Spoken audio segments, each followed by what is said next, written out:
Main तस्मै श्री गुरवे नमः। श्रीचैतन्य मनोभीष्टं स्थापितं येन भूतले स्वयं रूप कदा मह्यं ददाति स्वपदान्तिकम्। वन्देऽहं श्रीगुरो श्रीयुतापदकमलं श्रीगुरुन् वैष्णवांश्च श्रीरूपं साग्रजातां सहगण रघुनाथान्वितं तं सजीवं साद्वैतं सावधूतं परिजनसहितं कृष्णचैतन्यदेवं श्रीराधा कृष्णपादान् सहगण ललिता श्रीविशाखान्वितांश्च नमा ओं विष्णुपादाय कृष्णप्रेष्ठाय भूतले श्रीमते भक्तिवेदांत स्वामी निति नामिने नमस्ते सारस्वते देवे गौरवाणी प्रचारिणे निर्विशेष शून्यवादी पाश्चात्य देशतारिणे नमो महावदन्याय कृष्ण प्रेम प्रदायते कृष्णाय कृष्ण चैतन्य नामिने गौरत्विषे नमः। हे कृष्णा करुणा सिंधु दीनबंधो जगतपते गोपेश गोपिका कांत राधा कांत नमोस्तुते तप्त कांचन गौरांगी राधे वृंदावनेश्वरी वृषभानुस्तुते देवी प्रणमामि हरिप्रिये वाञ्छाकल्पतरुभ्यश्च कृपा सिन्धुभ्य एव च पतितानां पावनेभ्यो वैष्णवेभ्यो नमो नमः। जय श्री कृष्ण चैतन्य प्रभु नित्यानंद श्री अद्वैत गदाधर श्रीवासदि गौर भक्त वृंद। हरे कृष्णा कृष्णा कृष्णा हरे हरे हरे राम राम राम हरे हरे।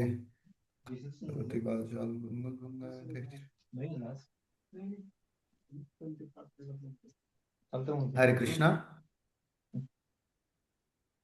तो हम तीसरे अध्याय के बारे में चर्चा कर रहे। तो तीसरे अध्याय में भगवान किस प्रकार अर्जुन को कर्म योग का ज्ञान दिया है, इसके बारे में हम पिछले सप्ताह चर्चा किया। तो सबसे पहले दूसरे अध्याय में भगवान संपूर्ण गीता का सार और पूरा ज्ञान बताने के बाद अर्जुन तीसरे अध्याय के शुरुआत में एक प्रश्न पूछते भगवान से। क्या प्रश्न पूछते, कौन बताए? अर्जुन की प्रश्न क्या थे?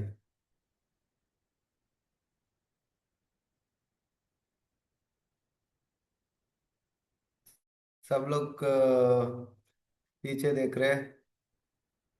आनंद वासुदेव प्रभु कहिए। प्रभु दंडवत प्रणाम। आप। अर्जुन पूछते हाँ हैं कि हाँ त्याग श्रेष्ठ है या कर्म श्रेष्ठ है। हाँ। ये इन्होंने लेकिन उनके पूछा। मन में वो प्रश्न क्यों उठा? वो इसलिए कि वो अर्जुन के युद्ध मन से में। बचना चाहता था, क्योंकि युद्ध में सामने उसके सारे बंधु बांधव रिश्तेदार पितामह आचार्य सब खड़े थे। इसलिए वो उसके मन में वो आ रहा था कि इनको मार के भी मुझे कुछ मिलना नहीं है, पाप और लगेगा और लेकिन वो मैं कोई उनके। सुख भोग नहीं कर पाऊंगा, सुख हाँ, भोग नहीं कर ये पाऊंगा। सब तो उनके मन में चिंता पहले अध्याय में उन्होंने व्यक्त की भगवान से, उन मन में क्या चिंता थे। हाँ हाँ। किंतु उन सब जी। प्रश्नों का उत्तर तो भगवान दूसरे अध्याय में दे दी। तो फिर हाँ। एक नया प्रश्न क्यों उठा? भगवान ऐसे उत्तर में ऐसे क्या विषय कहे थे जिससे उनके मन में नया संकोच उत्पन्न हुआ? बताएंगे तुलसी मंजरी माता जी?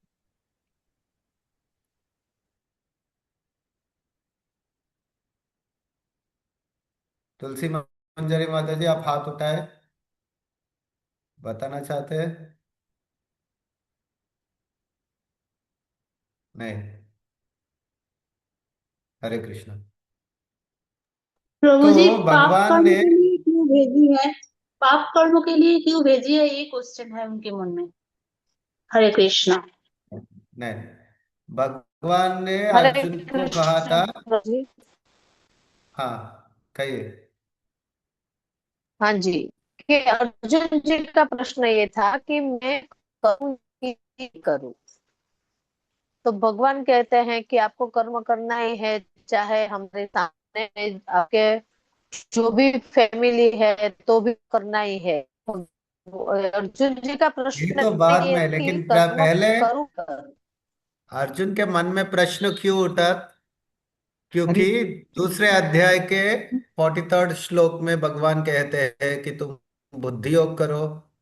तो बुद्धि योग का वर्णन तो भगवान वहां पर नहीं करते। भगवान उनको उनसे केवल इतना कहते हैं तुम बुद्धि योग करो अर्जुन। तो अर्जुन सोचते हैं कि बुद्धि योग का अर्थ है कर्म त्याग। और अंत में भगवान उनको फिर कहते हैं कि इसलिए तुम अपना कर्तव्य का निर्वहन करो, दूसरे अध्याय के अंत में। हाँ, तो दोनों में समन्वयता देख नहीं पाया अर्जुन। इसीलिए अर्जुन सोचे थे कि बुद्धि योग मतलब कर्म त्याग है, और कर्तव्य निर्वहन करना ये तो कर्म है। तो दोनों एक साथ कैसे करूंगा मैं? कर्म को त्याग करना है, वो करना है कि मुझे कर्म करना है? दोनों में एक विषय का हो भगवान, दोनों एक साथ कैसे कर पाऊंगा? ये उनके मन में प्रश्न था। और उसी से उन्होंने भगवान से पूछा कि दोनों में कौन सा अच्छा है? आप तो दोनों तरीके से मुझे आदेश दे रहे। तो इस प्रकार भगवान कहने के बाद अर्जुन के मन में प्रश्न उठा था, और वही प्रश्न भगवान को व्यक्त किए थे वो। और उसके उत्तर में भगवान उनसे क्या कहते हैं? पहले कर्म कर्म योग श्रेष्ठ है अ, कर्म त्याग से। क्यों? उसका उसका उसके उत्तर में भगवान कर्मयोग क्यों श्रेष्ठ बोलते हैं? अभी तुलसी मंजरी माता जी जैसे कही कि तुम्हारे शरीर को यदि पोषण करना है, उसमें भी कर्म की आवश्यकता है। और कर्म त्याग करके कोई भी आ, व्यक्ति आध्यात्मिक मार्ग में आगे नहीं बढ़े थे। इस प्रकार अनेक कारण बताते भगवान। और तत्पश्चात 10 से 16 श्लोक में भगवान सृष्टि की नियति नियति क्या है ये भी बताते हैं। केवल कर्तव्य निर्वहन करने से, यज्ञ करने से ही सृष्टि यथाविधि चलता है।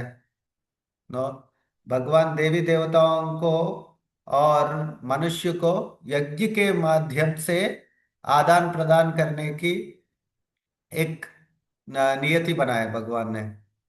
तो उसी से सृष्टि भी चलती है। तो इसलिए सबको आ, यज्ञ करने की आवश्यकता है। तो यज्ञ मतलब सबको अपना कर्म करके उसका फल अर्पित करना होगा किसी और को। तो जब हम कर्म कर रहे और कर्म का फल किसी और को अर्पित कर रहे, वो होगा कर्मयोग। तो तत्पश्चात भगवान 17 से जो 35 नंबर श्लोक है उसमें सब सब मनुष्यों को आदर्श दिखाने के लिए एक राजा के नौ पुत्र है तुम लोग और राजकुमार है। तो सब लोग आदर्श बना, एक आदर्श रूपी व्यक्ति बनने के लिए आपको कर्म करने की आवश्यकता है। और आप क्षत्रिय है, क्षत्रिय धर्म का निर्वहन करना आपके लिए अनिवार्य है। इस प्रकार भगवान कहते हैं। और वहां पर भगवान जनक महाराज का उदाहरण देते हैं। और क्यों? यद यद आचरति श्रेष्ठ तत्तद एवेतरो जन सयत् प्रमाणं कुरुते लोकस्तदनुवर्तते। तो श्रेष्ठ व्यक्ति जिस प्रकार के पद पे चलते हैं, अन्य जन भी वही पद का अनुकरण करते हैं। तो इसलिए श्रेष्ठ व्यक्ति को अपना कर्तव्य और धर्म निर्वहन करना अनिवार्य है। और तत्पश्चात भगवान कहते हैं मैं तो भगवान हूं स्वयं, मेरे लिए तो कोई नियम लागू नहीं हुए है इस पृथ्वी में, फिर भी मैं अपना कर्तव्य निर्वहन कर रहा हूं। क्यों? क्योंकि यदि मैं कर्तव्य निर्वहन नहीं करूंगा तो सारी सृष्टि नो का विनाश हो जाएगा, क्योंकि सब लोग अपना वर्ण और आश्रम के अनुसार कर्तव्य नहीं करेंगे और वर्ण संकर पैदा होने के कारण बनेंगे वो लोग। इस प्रकार धीरे धीरे सारे सृष्टि का नष्ट हो जाएगा।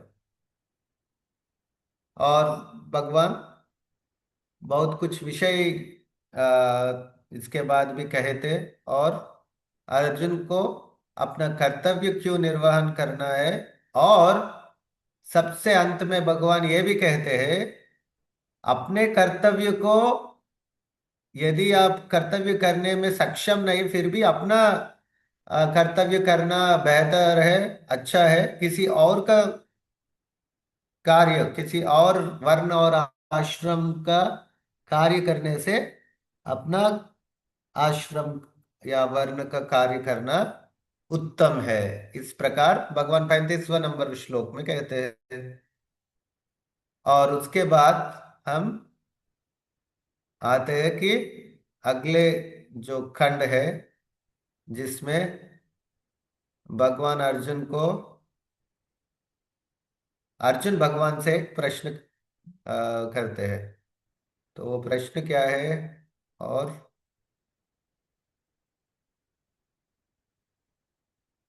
उसके उत्तर में भगवान क्या कहते हैं हम देखेंगे। तो कौन पढ़ेंगे? गौरव भूमि माता जी। गौरव भूमि माता जी, आप स्क्रीन में क्या है पहले ये पढ़िए, उसके बाद 36 नंबर श्लोक पढ़िए।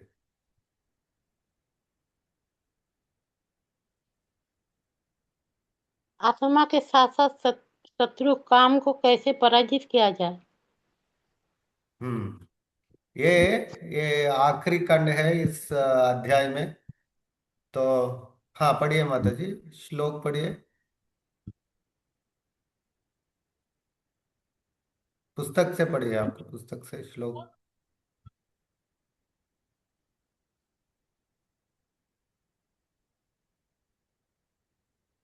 अच्छा कहना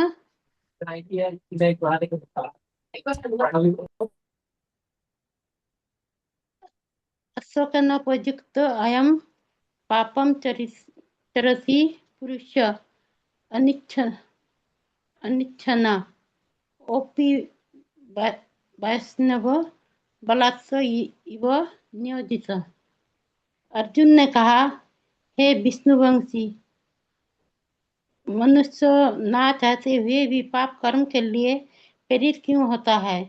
ऐसे लगता है कि उसे बलपूर्वक उनमें लगाया जा रहा हो।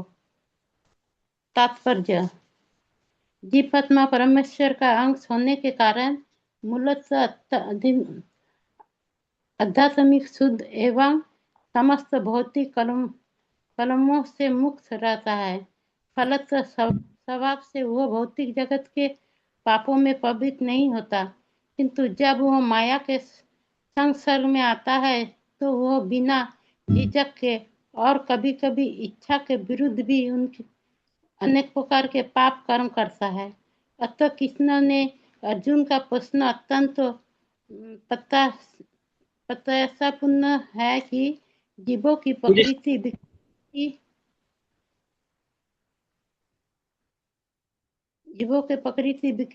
विकृत क्यों हो जाती है। यद्यपि कभी कभी जीव कोई पाप नहीं करना चाहता, किंतु उसे ऐसा करने के लिए बाध्य होना पड़ता है। किंतु ये पाप कर्म अंतर्यामी परमात्मा द्वारा प्रेरित नहीं होते, अपितु अन्य कारण से होते हैं, जैसा कि भगवान अगले श्लोक में बताते हैं।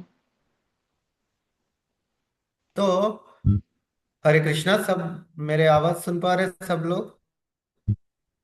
जी प्रभु जी। रहे हैं, सुन पा रहे हैं हाँ। आराम। तो यहाँ पर अर्जुन एक विशेष प्रश्न के पूछते हैं भगवान से।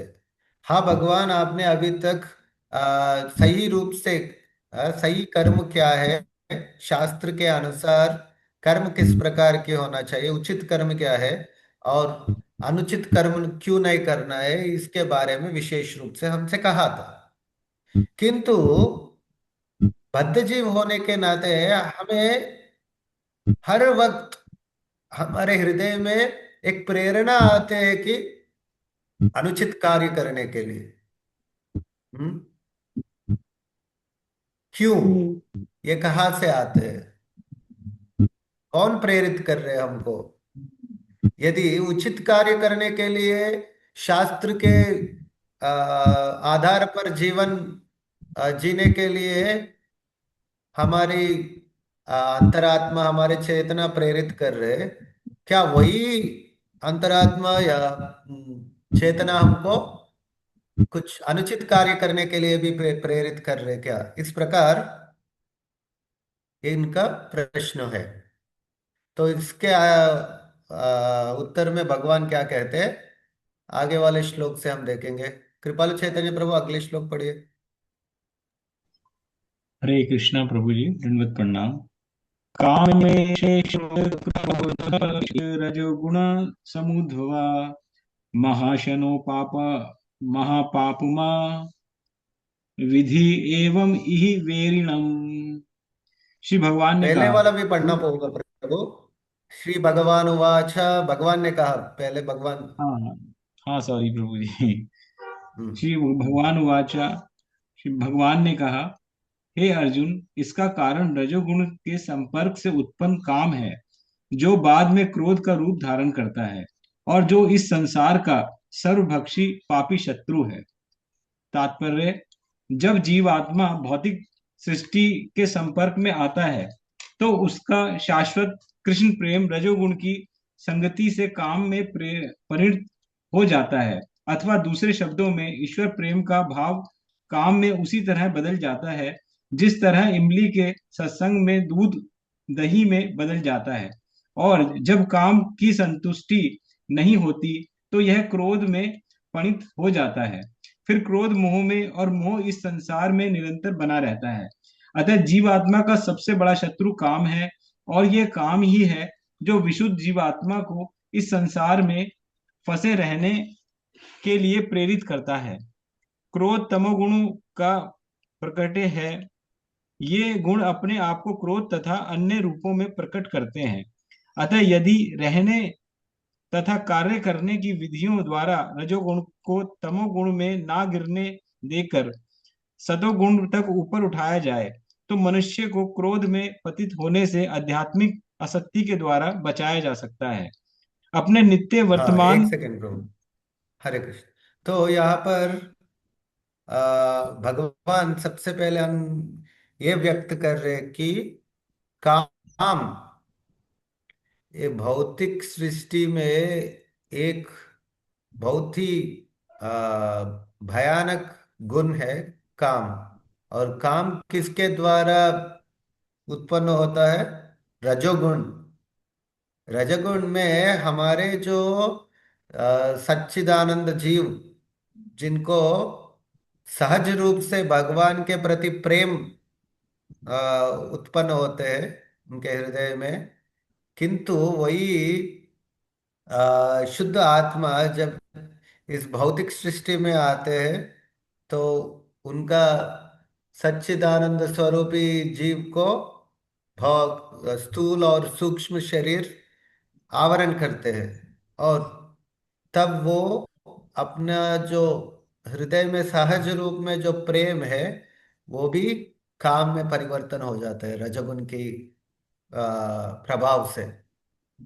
तो वो काम के द्वारा ही, जब वो काम असंपूर्ण होता है तब क्रोध में बदलता है। और क्रोध तो तमोगुण का लक्षण है।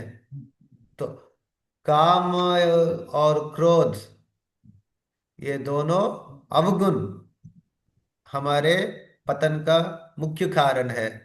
इस भौतिक सृष्टि में। हम्म। और दूसरे अध्याय में ही हम देखे थे कि किस प्रकार एक व्यक्ति का पतन होता है। सबसे पहले क्या, एक व्यक्ति का भौतिक जगत में पतन किस प्रकार होता है, ये दूसरे अध्याय में भगवान ने वर्णन किया। सबसे पहले क्या होता है,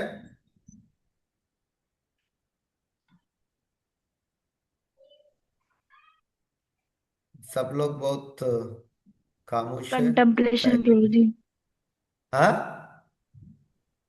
कंटेम्पलेशन। दूसरे अध्याय में हमने सीखा था क्या? हाँ हरे कृष्णा प्रभु जी, दंडवत प्रणाम प्रभु जी। वो वाला श्लोक है ना, ध्याय तो हाँ विषया पुंसा। हाँ, ध्यायतो विषयान् पुंसः। Very good. ध्यायतो विषयान् पुंसः संगस्तेषुपजायते, संगात् संजायते कामा, कामात् क्रोधो विजायते। तो ध्यायतो विषयान्, विषय मतलब इंद्रिय तृप्ति देने वाले वस्तु के प्रति हमारे चिंतन जब जाता है, ध्यायतो विषयान् पुंसः संगस्तेषु पजायते, विषय वस्तु के प्रति आसक्ति बढ़ा देते हैं। संगात संजायते काम, उससे हमको काम उत्पन्न होता है हमारे हृदय में उसके प्रति। सो कामात क्रोधो विजायते, काम के द्वारा क्रोध आता है। और काम क्रोध में किस प्रकार बदलते हैं, यहाँ पर भी भगवान ने कहा था। इस वाले अभी के श्लोक में हम देख रहे कि काम क्रोध में क्यों बदलता है। क्योंकि जब हमारे भौतिक दृष्टिकोण से हम विषय वस्तु हमको सुख देगा इस प्रकार हम भ्रमित हो जाते हैं, किंतु जब वो हमारे इच्छा पूर्ण नहीं करते हैं तो क्रोध का कारण बन जाता है वही विषय वस्तु हमारे लिए। और जब व्यक्ति क्रोधित हो जाते हैं क्या होगा, क्रोधात भवति सम्मोह, सम्मोहात स्मृति विभ्रम, स्मृति भ्रंशात बुद्धिनाशो, बुद्धिनाशात विनश्यति। तो क्रोध में व्यक्ति सम्मोहित हो जाते हैं, और सम्मोह स्मृति विभ्रमा, उनकी स्मृति विभ्रमित हो जाते हैं, और बुद्धि भी नाश हो जाता है। और जब बुद्धि नाश हो जाता है व्यक्ति अनिष्ट कार्य करते हैं। तो इस प्रकार एक व्यक्ति का पूरे तरीके से पतन हो जाता है। ठीक है प्रभु, आगे बढ़िए। कृपाल प्रभु हरे आगे। कृष्ण।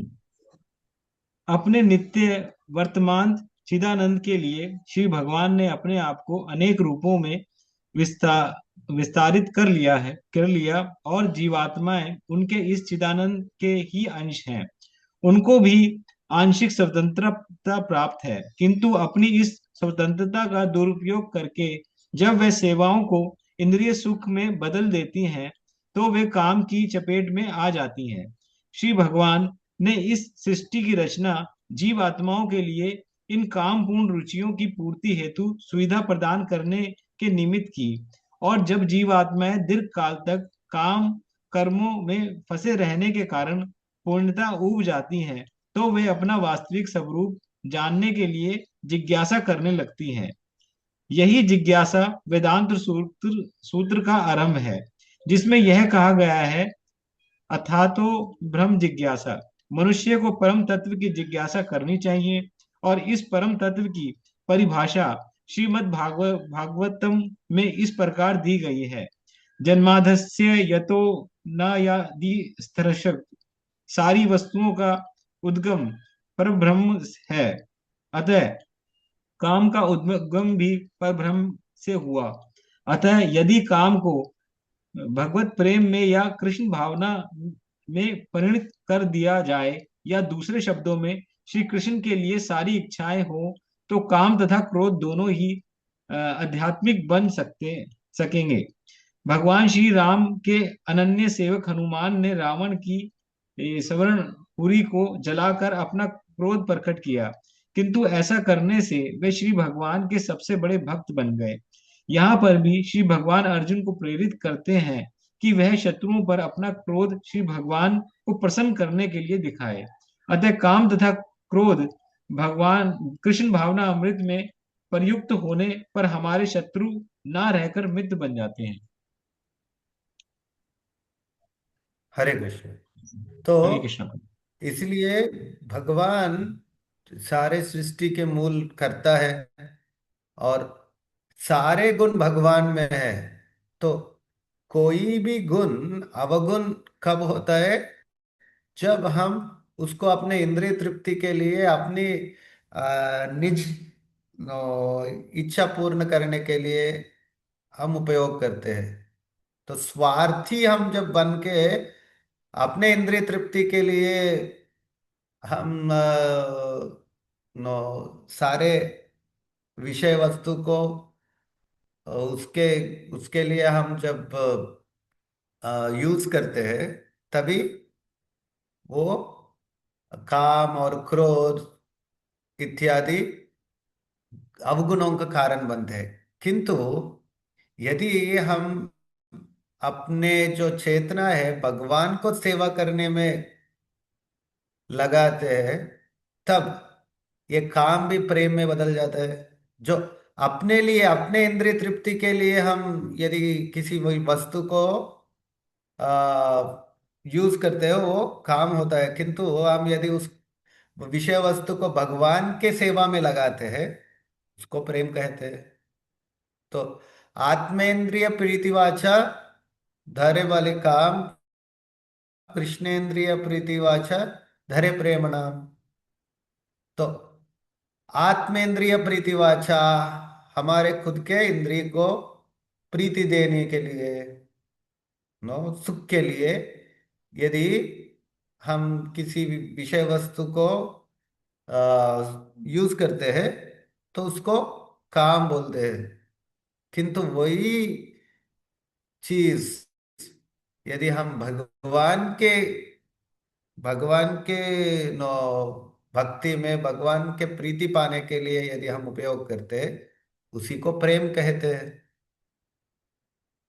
तो इसलिए सारे गुण भगवान से उत्पन्न होता है, किंतु वो अवगुण इसीलिए बनता है क्योंकि हम स्वार्थ रूपी जो गुण भगवान के सेवा में नहीं लगाते हम, और अपनी स्वार्थ में लगाते हैं, वो अवगुण बन जाते हैं हमारे लिए। तो इसी प्रकार यहाँ पर श्रील प्रभुपाद जी कहते हैं कि क्रोध और काम भी यदि भगवान के प्रति करेंगे, तो वो भी हमारे लिए एक बहुत प्रशंसनीय गुण बन जाते हैं। जिस प्रकार हनुमान जी ने लंका में जब गए थे, वो अपना क्रोध दिखाकर सारे लंका को जला डाले उन्होंने, और उनकी प्रशंसा आज भी होता है। इसीलिए लंका के जलाने वाले महान भक्त हनुमान। तो क्रोध किस प्रकार उपयोग करते हैं, काम किन के प्रति आप उपयोग करते हैं, उसी से वो गुण या अवगुण कहलाता है। ठीक है, आगे बढ़ते हैं। हरे कृष्णा अगले प्रभु जी, श्लोक एक छोटा सा तुलसी प्रश्न मंजरी मैं पूछ माता जी। सकता हूँ? हरे हाँ कृष्णा हाँ, प्रभु जी। कहिए अब प्रभु जी, जैसे इसमें प्रभु कहिए। इसमें बताया, भगवान कृष्ण बताया है कि क्रोध हमें किस तरह से उत्पन्न होता है। अगर हमारी इच्छा पूर्ति नहीं होती है तो हमें क्रोध उत्पन्न होता है। भगवान ने ये कहना चाह रहे हैं। एक क्रोध उन्होंने आध्यात्मिक बताया है कि जो कि मतलब जो भगवान हनुमान, जो हनुमान जी के बारे में बताया कि हनुमान जी का क्रोध था। परंतु एक जगह ये यहाँ पर जो हो रहा है, ये अर्जुन के साथ जो है वो सरासर अन्याय हो रहा है, पांडवों के साथ। तो जो इनको क्रोध उठता है, जैसे भीम को जो क्रोध उठा जब वो मतलब दुशासन साड़ी खींच रहा था द्रौपदी की, जब उसको जब उनके साथ अन्याय हो रहा था, तो वो क्रोध जो होता है वो क्या चीज, वो चीज ठीक था, वो उत्तम था या क्या था, उसके लिए क्या बताएंगे आप? वो भी ठीक था। जब अन्याय हो रहे थे उस समय क्रोधित हुए थे, किंतु हम्म। उनके अग्रज थे, उनकी आज्ञा का भी पालन करना था उनको। तो उन्होंने युधिष्ठिर महाराज थे इसीलिए उनकी आज्ञा का भी पालन किया। और तत्पश्चात उन्होंने क्रोध किस प्रकार व्यक्त की, उन्होंने शपथ ली कि मैं दुशासन का वध करूंगा और एक भीकर रूप से उनका रक्त पीऊंगा, इस प्रकार उन्होंने अपने क्रोध को व्यक्त की। वो बहुत ही हम्म। उचित है, उसके लिए भी भीम को सब नो बहुत प्रशंसा करते हैं इसीलिए तो हम सारे। कह रहे हैं यहाँ भगवान प्रेरित ही कर रहे हैं ना, अर्जुन को क्रोध के लिए प्रेरित कर रहे हैं ना, कि भाई अब तुम पे अन्याय हो रहा है, तो तुम्हें जो है इस क्रोध को मतलब आगे निकालना चाहिए, यही इसका मकसद हो सकता है, या क्या इस चीज से क्या कहेंगे? यहाँ पर तो भगवान केवल उनको ये कह रहे कि अर्जुन अर्जुन की प्रश्न के उत्तर में अर्जुन ने प्रश्न किया भगवान से कि मुझे आ, एक घृणा कार्य करने के लिए आ, कौन प्रेरित कर रहे हैं? तो जो भक्त जीव रजोगुण और तमोगुण की प्रभाव में आकर ये काम और क्रोध के कारण से शास्त्र के विरुद्ध कार्य करने के लिए प्रेरित होते हैं, इस प्रकार भगवान कह रहे हैं यहाँ पर उनको। ठीक है प्रभु। और यहाँ पर जो सत्वगुण में यही काम और क्रोध बहुत ही उचित रूप से हम उपयोग कर सकते हैं उसका, लेकिन रजोगुण और तमोगुण में विनाश ही होता है, कभी सत्कार्य नहीं होता है। तो इसीलिए भगवान कौन से गुण ये भी बता रहे हैं ना, रजोगुण और तमोगुण में। तो रजोगुण और तमोगुण में क्रोध कभी कोई सत्कार्य नहीं करते, केवल विनाश का ही कारण बनता है। तो वहां पर रामायण में भी ये खतन में हनुमान बाद में पश्चाताप, वो बाद में वो सोचते हैं कि अरे मैं ये तमोगुण में आकर अपने क्रोध व्यक्त करके मैंने पूरा लंका को जला डाला। अभी अशोक वाटिका उसके बगल में तो सीता देवी है, क्या उनको उनका जगह भी जल गया क्या? मैं किस प्रकार के अपराध किया होगा, ऐसे सोच के फिर वापस जाके वो देखते वहां पर। और जब वो देखते कि उस प्रदेश सुरक्षित है, तब वो निश्चिंत हो जाता है।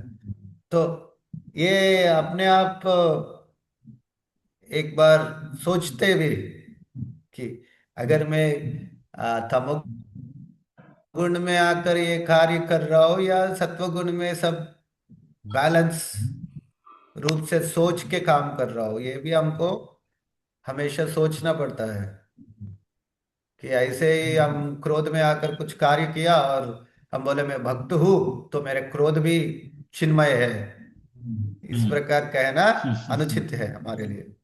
तो अगर आपका क्रोध सही है तो उससे कुछ सत्कर्म होना चाहिए, भक्तों को निराशा नहीं होना चाहिए। आ, और उससे कुछ वृद्धि होना चाहिए, विनाश नहीं होना चाहिए। यही आ, एक लक्षण है देखने के लिए हम हमारे क्रोध सही है कि नहीं। ठीक है प्रभु। ठीक है प्रभु जी। इसमें यहाँ भी एक एक सवाल ये है कि जो अर्जुन छोड़ रहा है, अब इस चीज को छोड़ रहा है कि भाई मैं ये छोड़ रहा हूँ, तो ये वो किस मतलब उसमें कह रहा है, क्रोध में आके कह रहा है कि मैं छोड़ रहा हूँ, या वो ये कहता है कि नहीं, या उन पे दया करके छोड़ रहा है वो उनको, कि भाई मैं भीख मांग के जी लूंगा, ये क्या है कि भाई ये मैं क्रोध में आके कह रहा है कि नहीं, अगर क्रोध करूंगा तो ऐसा हो जाएगा, ये सतोगुणी में है इस वक्त? हाँ सत्वगुणी है, किंतु उनका जो मेन कारण जो है, जो भगवान सबसे पहले कहते हैं, उनका जो करुणा है वो शरीर के प्रति है, आत्मा के प्रति नहीं है। तो इसीलिए भगवान हम्म। इसको हृदय दौर्बल्य तक कहते हैं क्लैब्यम हृदय दौर्बल्यम। और ये हृदय दौर्बल्यम किस किस कारण से आया? अज्ञान के वजह से, क्योंकि वो अज्ञान की वजह शरीर से। और आत्मा के बीच में क्या अंतर है वो देख नहीं पाए थे। ठीक है, ठीक है प्रभु, ठीक है। तो थैंक यू प्रभु। हरे कृष्ण। तुलसी ठीक। मंजरी माता जी, आगे वाले श्लोक पढ़िए। हाँ प्रभु जी, मेरा भी एक छोटा सा क्वेश्चन है इसी श्लोक से। हाँ भाई। प्रभु जी, इसमें प्रभुपाद बता रहे हैं कि कैसे काम से क्रोध होता है, क्रोध से मोह होता है। तो आप एक बार एग्जाम्पल देके बताइए ना कि क्रोध से मोह उत्पन्न कैसे होता है, मतलब इसका क्या एग्जाम्पल हो सकता है। जब आदमी क्रोधित होता है तो वो सारे जो सिचुएशन है उसको सही रूप से नहीं देख सकते हैं। जब हम बहुत क्रोधित होते हैं, किसी के व्यक्ति के प्रति जब आप क्रोधित होते हैं, तो आप सही क्या है गलत क्या है इसका जो विवेचन है, विवेक है, विवेक को खो जाते हैं हम। बहुत समय हम जब बहुत क्रोधित होते हैं, अपने बच्चों को भी कुछ बड़े वाला नो चप्पल से किसी से भी मारते हैं या फिर उसके बाद खून निकलते हैं, तब हम अरे क्या किया हमने, इस प्रकार हम सोचते हैं। क्यों? क्योंकि उस समय में हम हमारे सहन को लिए थे, हमारे विचारधारा जो है उसको खो बैठे हैं। तो इसीलिए क्रोध खोते हैं कि क्रोध के वजह से मोहित हो जाते हैं हम। मोहित होना मतलब जो सिचुएशन है, हमारे जो सराउंडिंग है उसको यथारूप ना देख पाना, यथारूप देखने का क्षमता खोना, यही होता है ना मोहित। ठीक है माता जी। जी प्रभु जी, गॉट इट। हरे कृष्ण। हरे कृष्णा। हाँ माता जी, हरे तुलसी मंजरी माता जी, आगे वाले श्लोक। हाँ जी। हरे कृष्ण प्रभु जी। हरे यस। कृष्ण प्रभु जी, पंचांग प्रणाम। हरे कृष्ण प्रभु जी, एक क्वेश्चन था। जैसे काम, हम गृहस्थी में तो काम तो प्रभु जी करना ही पड़ता है। जैसे काम, आप कह रहे भी काम से क्रोध उत्पन्न होता है, तो इसको मतलब काम मतलब भौतिक काम तो ये जैसे गृहस्थी में तो करने ही पड़ते हैं प्रभु जी। हाँ, तो भगवान ये कहते हैं आगे 7वां और 8वां अध्याय में, शास्त्र के अनुसार नियमित रूप से जो काम का उपयोग करते हैं वो भी अच्छा है। तो वो वाला श्लोक किस प्रकार के है कि, कौन सा श्लोक है कि, एक सेकंड, खामोस्मि भरतर्षभ। बहुत दिन हो गया। लंबलवताम चाहम कामराग विवर्जितम, बलम बलवताम चाहम। एक सेकंड, 7.11,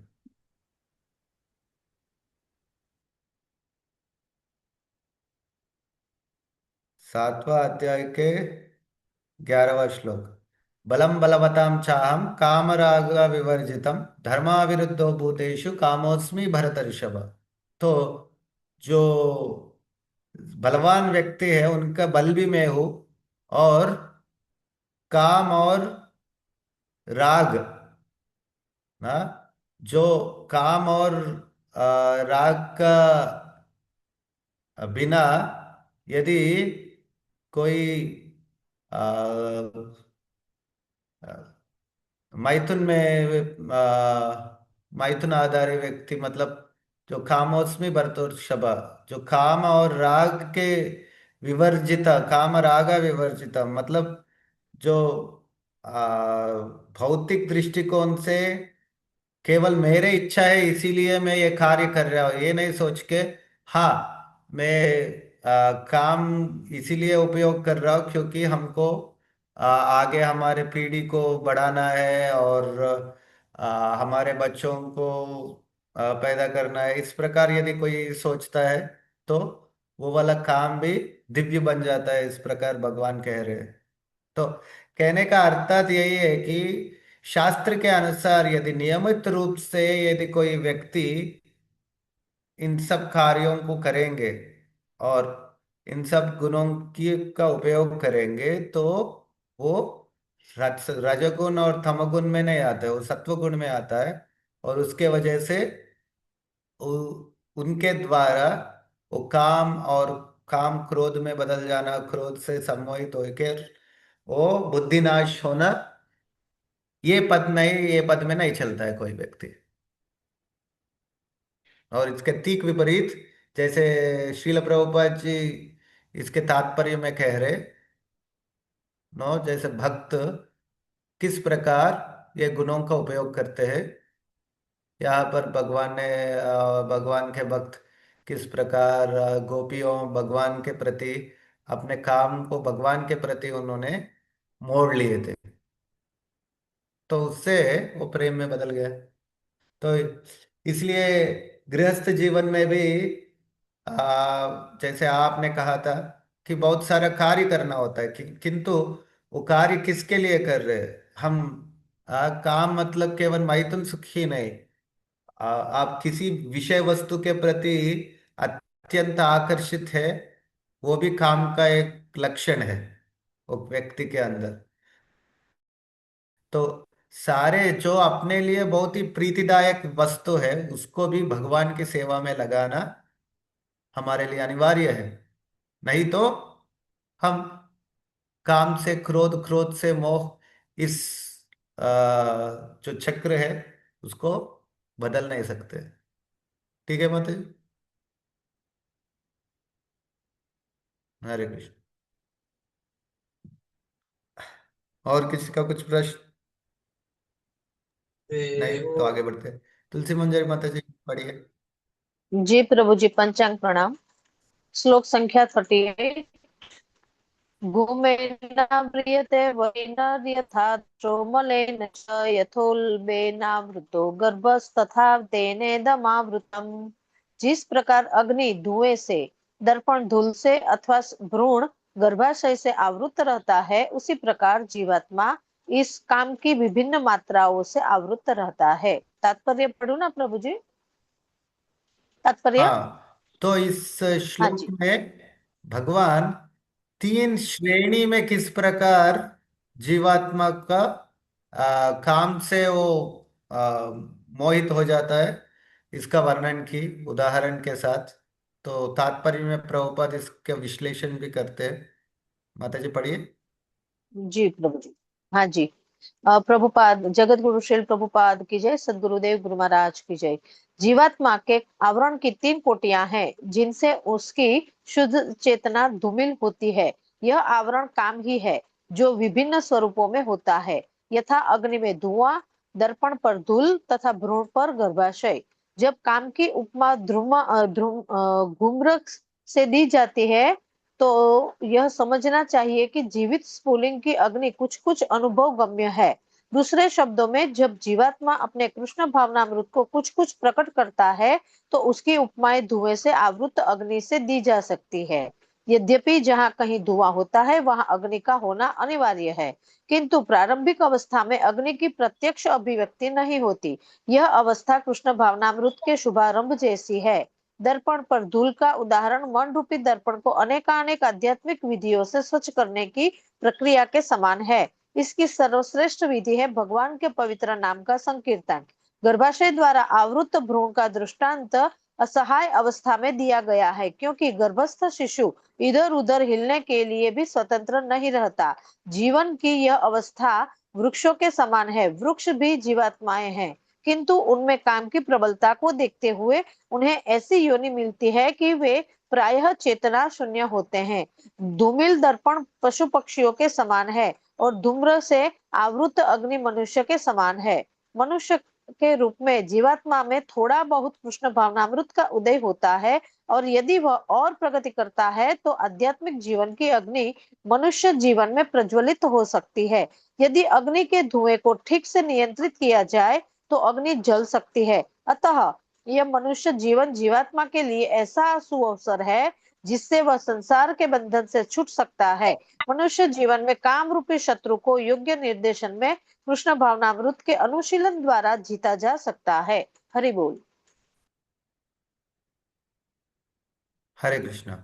तो यहाँ पर किस प्रकार हम काम को अपने अ, भगवत भक्ति के द्वारा और कृष्ण भावनामृत के द्वारा हम इसको बदल सकते हैं, ये शिल प्रभुपाद जी कहे थे कि तो जो मनुष्य जीवन है, मनुष्य योनि, ये बहुत ही महत्वपूर्ण है, क्योंकि इसी योनि में हम ये बद्ध जीव का क्या क्या पीड़ा है ये समझ पाते हैं हम, और क्यों वो इस भौतिक भवबंधन में फंसे हैं ये भी समझने का सक्षम केवल मनुष्य योनि में है। पशु पक्षी या ये अन्य प्राणी के योनि में ये नहीं है।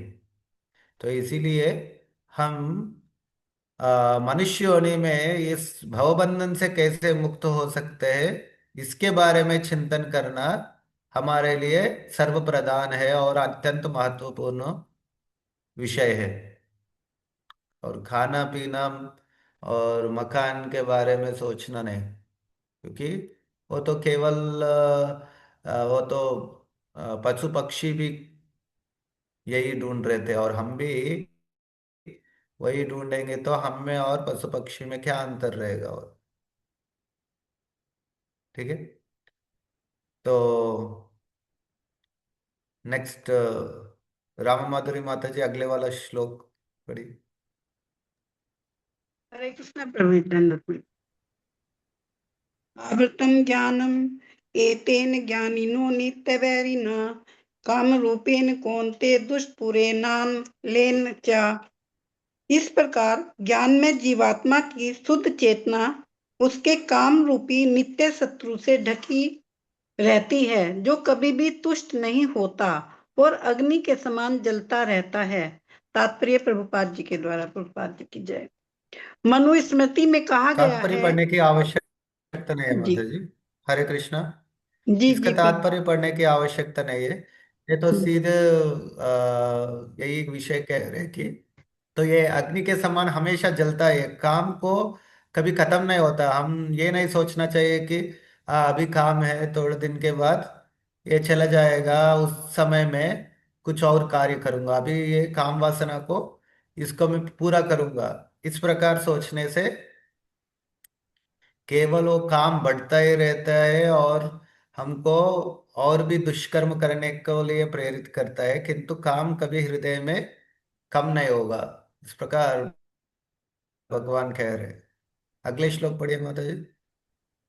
इंद्रियाणि मने बुद्धि अस्य अधिष्ठान उच्यते एते विमोयति एषा ज्ञानम आवृत्य देहिनम। इंद्रियां, मन तथा बुद्धि इस काम से के निवास स्थान हैं।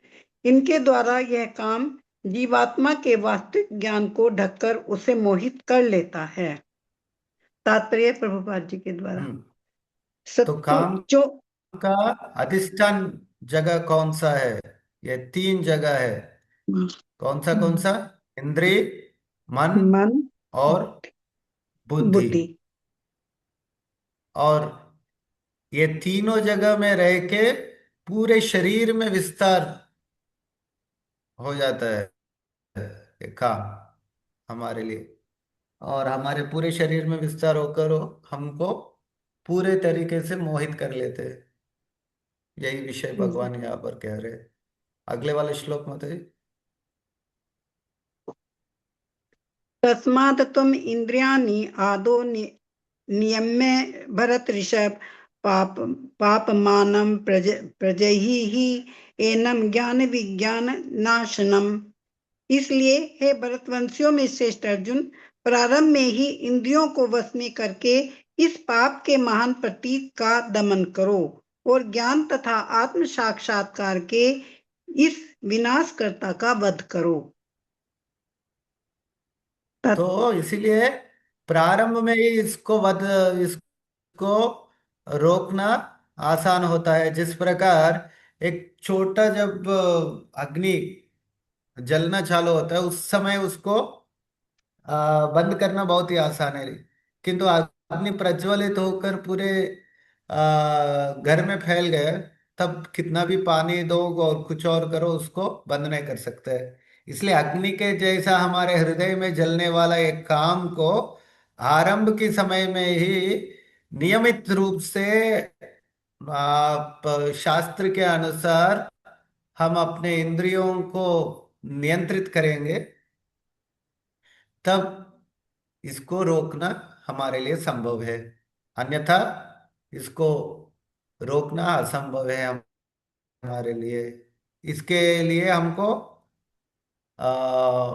बुद्धि की उपयोग करना होता है, नहीं तो ये हमारे बुद्धि को खा जाता है। और बुद्धि और हमारे जो आत्म साक्षात्कार के विनाश करता है। तो इसीलिए शरीर के इंद्रिय को नियंत्रण में रखना अत्यंत आवश्यक है। ये भगवान कह रहे यहाँ पर। अगले वाले श्लोक माता जी पढ़िए। जी। इंद्रियाणि पराणि आहु इंद्रियेभ्यः परम मने, मन से तू परा बुद्धि, बुद्धे परत्तु सा। कर्मेंद्रियां जड़ पदार्थ की अपेक्षा श्रेष्ठ हैं। मन इंद्रियों से बढ़कर है, बुद्धि मन से भी उच्च है और वह बुद्धि से भी बढ़कर है। आत्मा, वह का मतलब आत्मा, वह बुद्धि से भी बढ़कर है। तो ये सूक्ष्मता की विचार कर रहे हैं यहाँ पर। हाँ, तो पहले आते हैं इंद्रिय। इंद्रिय से मन बढ़े, मन बहुत ही सूक्ष्म है। मन से बुद्धि, बुद्धि बुद्धि से नो आत्मा सूक्ष्म है। और इसके वजह से ये ऊपर माना जाता है, उनके श्रेणी ऊपर माना जाता है। तो माता जी का तात्पर्य पढ़िए। जी। इंद्रियां काम के कार्यकलापों के विभिन्न द्वार हैं। काम का निवास शरीर में है, किंतु उसे इंद्रिय रूपी झरोखे प्राप्त हैं। अतः कुल मिलाकर इंद्रियां शरीर से श्रेष्ठ हैं। श्रेष्ठ चेतना या कृष्ण भावनामृत होने पर ये द्वार काम में नहीं आते। कृष्ण भावनामृत में आत्मा भगवान के साथ सीधा संबंध स्थापित करता है। अतः यहाँ पर वर्णित शारीरिक कार्यों की श्रेष्ठता परमात्मा में आकर समाप्त हो जाती है। शारीरिक कर्म का अर्थ है इंद्रियों के कार्य, तथा इन इंद्रियों के अवरोध का अर्थ है सारे शारीरिक कर्मों का अवरोध। लेकिन चूंकि मन सक्रिय रहता है, अतः शरीर के मौन तथा स्थिर रहने पर भी मन कार्य करता रहता है। यथा स्वप्न के समय मन कार्यशील रहता है, किंतु मन के ऊपर भी बुद्धि की संकल्प शक्ति होती है और बुद्धि के भी ऊपर स्वयं आत्मा है। अतः यदि आत्मा प्रत्यक्ष रूप में परमात्मा में रत रहे तो अन्य सारे अधीनस्थ यथा बुद्धि, मन तथा इंद्रियां स्वतः रत हो जाएंगे। कठोपनिषद में एक ऐसा ही अंश है जिसमें कहा गया है कि इंद्रिय विषय इंद्रियों से श्रेष्ठ है और मन इंद्रिय विषयों से श्रेष्ठ हैं। अतः यदि मन भगवान की सेवा में निरंतर लगा रहता है तो इन इंद्रियों के अन्यत्र रत होने की संभावना नहीं रह जाती। इस मनोवृत्ति की विवेचना की जा चुकी है। परम दृष्ट्वा निवर्तते। यदि मन भगवान की दिव्य सेवा में लगा रहे तो तुच्छ विषयों में उसके लग पाने की संभावना नहीं रह जाती। कठोपनिषद में आत्मा को महान कहा गया है। अतः आत्मा इंद्रिय विषयों, इंद्रियों, मन तथा बुद्धि इन सब के ऊपर है। अतः सारी समस्या का हल यह है कि आत्मा के स्वरूप को प्रत्यक्ष समझा जाए। मनुष्य को चाहिए कि बुद्धि के द्वारा आत्मा की स्वाभाविक स्थिति को ढूंढे और फिर मन को निरंतर कृष्ण भावनामृत में लगाए रखे। इससे सारी समस्या हल हो जाती है। सामान्यतः नव दीक्षित अध्यात्मवादी को इंद्रिय विषयों से दूर रहने की सलाह दी जाती है, किंतु इसके साथ साथ मनुष्य को अपनी बुद्धि का उपयोग करके मन को सशक्त बनाना होता है। यदि कोई बुद्धिपूर्वक अपने मन को भगवान के शरणागत होकर कृष्ण भावनामृत में लगाता है तो मन स्वतः सशक्त हो जाता है, और यद्यपि सर्प के समान अत्यंत बलिष्ठ होती हैं, किंतु ऐसा करने पर वे दंत विहीन सांपों के समान अशक्त हो जाएंगी। यद्यपि आत्मा बुद्धि मन और तथा इंद्रियों का भी स्वामी है, तो भी जब तक इसे कृष्ण की संगति द्वारा कृष्ण भावनामृत में सुदृढ़ नहीं कर लिया जाता, तब तक चलायमान मन के कारण नीचे गिरने की पूरी पूरी संभावना बनी रहती है। हरे कृष्ण प्रभु। हरे कृष्णा। तो यहाँ पर सबसे पहले हमारे पूरे शरीर में हमारे इंद्री को, जिसको इंग्लिश में है, अंग्रेजी में इसको सेंस ऑब्जेक्ट्स कहते हैं, उसको सेंसेस कहते हैं। सेंसेस पूरे हमारे शरीर में हमारे इंद्री को प्रधान माने गए, श्रेष्ठ माना गया। क्यों? क्योंकि इंद्री के माध्यम से ही हम सारे सुख दुख का आभास हमको होता है, अनुभूति होता है। तो और इंद्री से पर वो श्रेष्ठ मन माना गया, क्योंकि जब इंद्रिय काम भी नहीं करते हमारे, जब निद्रावस्था में भी मन एक्टिव रहेगा, और मन के आधार पर ही इंद्रिय कार्य कर रहे हैं। हमारे मन जो चाहते हैं वो इंद्रिय वही काम करता है। तो इसीलिए मन हमारे इंद्रिय से श्रेष्ठ है, और मन से श्रेष्ठ बुद्धि है। क्योंकि बुद्धि जिस प्रकार की विवेचन करते हैं, बुद्धि जिस प्रकार की आलोचना करते हैं, और उनका जो विचारधारा है, क्या सही है क्या गलत है, ये नहीं, यदि बुद्धि इसका विवेचन नहीं करते है तो मन भी अपने लिए क्या अच्छा है क्या अच्छा नहीं है इसका निर्णय नहीं ले पाता है। इसलिए बुद्धि मन से ऊपर है, और बुद्धि से ऊपर आत्मा है, जो स्वयं व्यक्ति। क्योंकि बुद्धि मन और इंद्रिय सारे आत्मा के इच्छा के अनुसार कार्य कर रहे हैं। तो इसीलिए ये एक से ऊपर एक अपनी श्रेणी में सबसे प्रधान हमारी आत्मा माने गए। और यहाँ पर शिल प्रभुपाद जी कहते किस प्रकार हम पहले हमारे जो अवस्था में, जब हम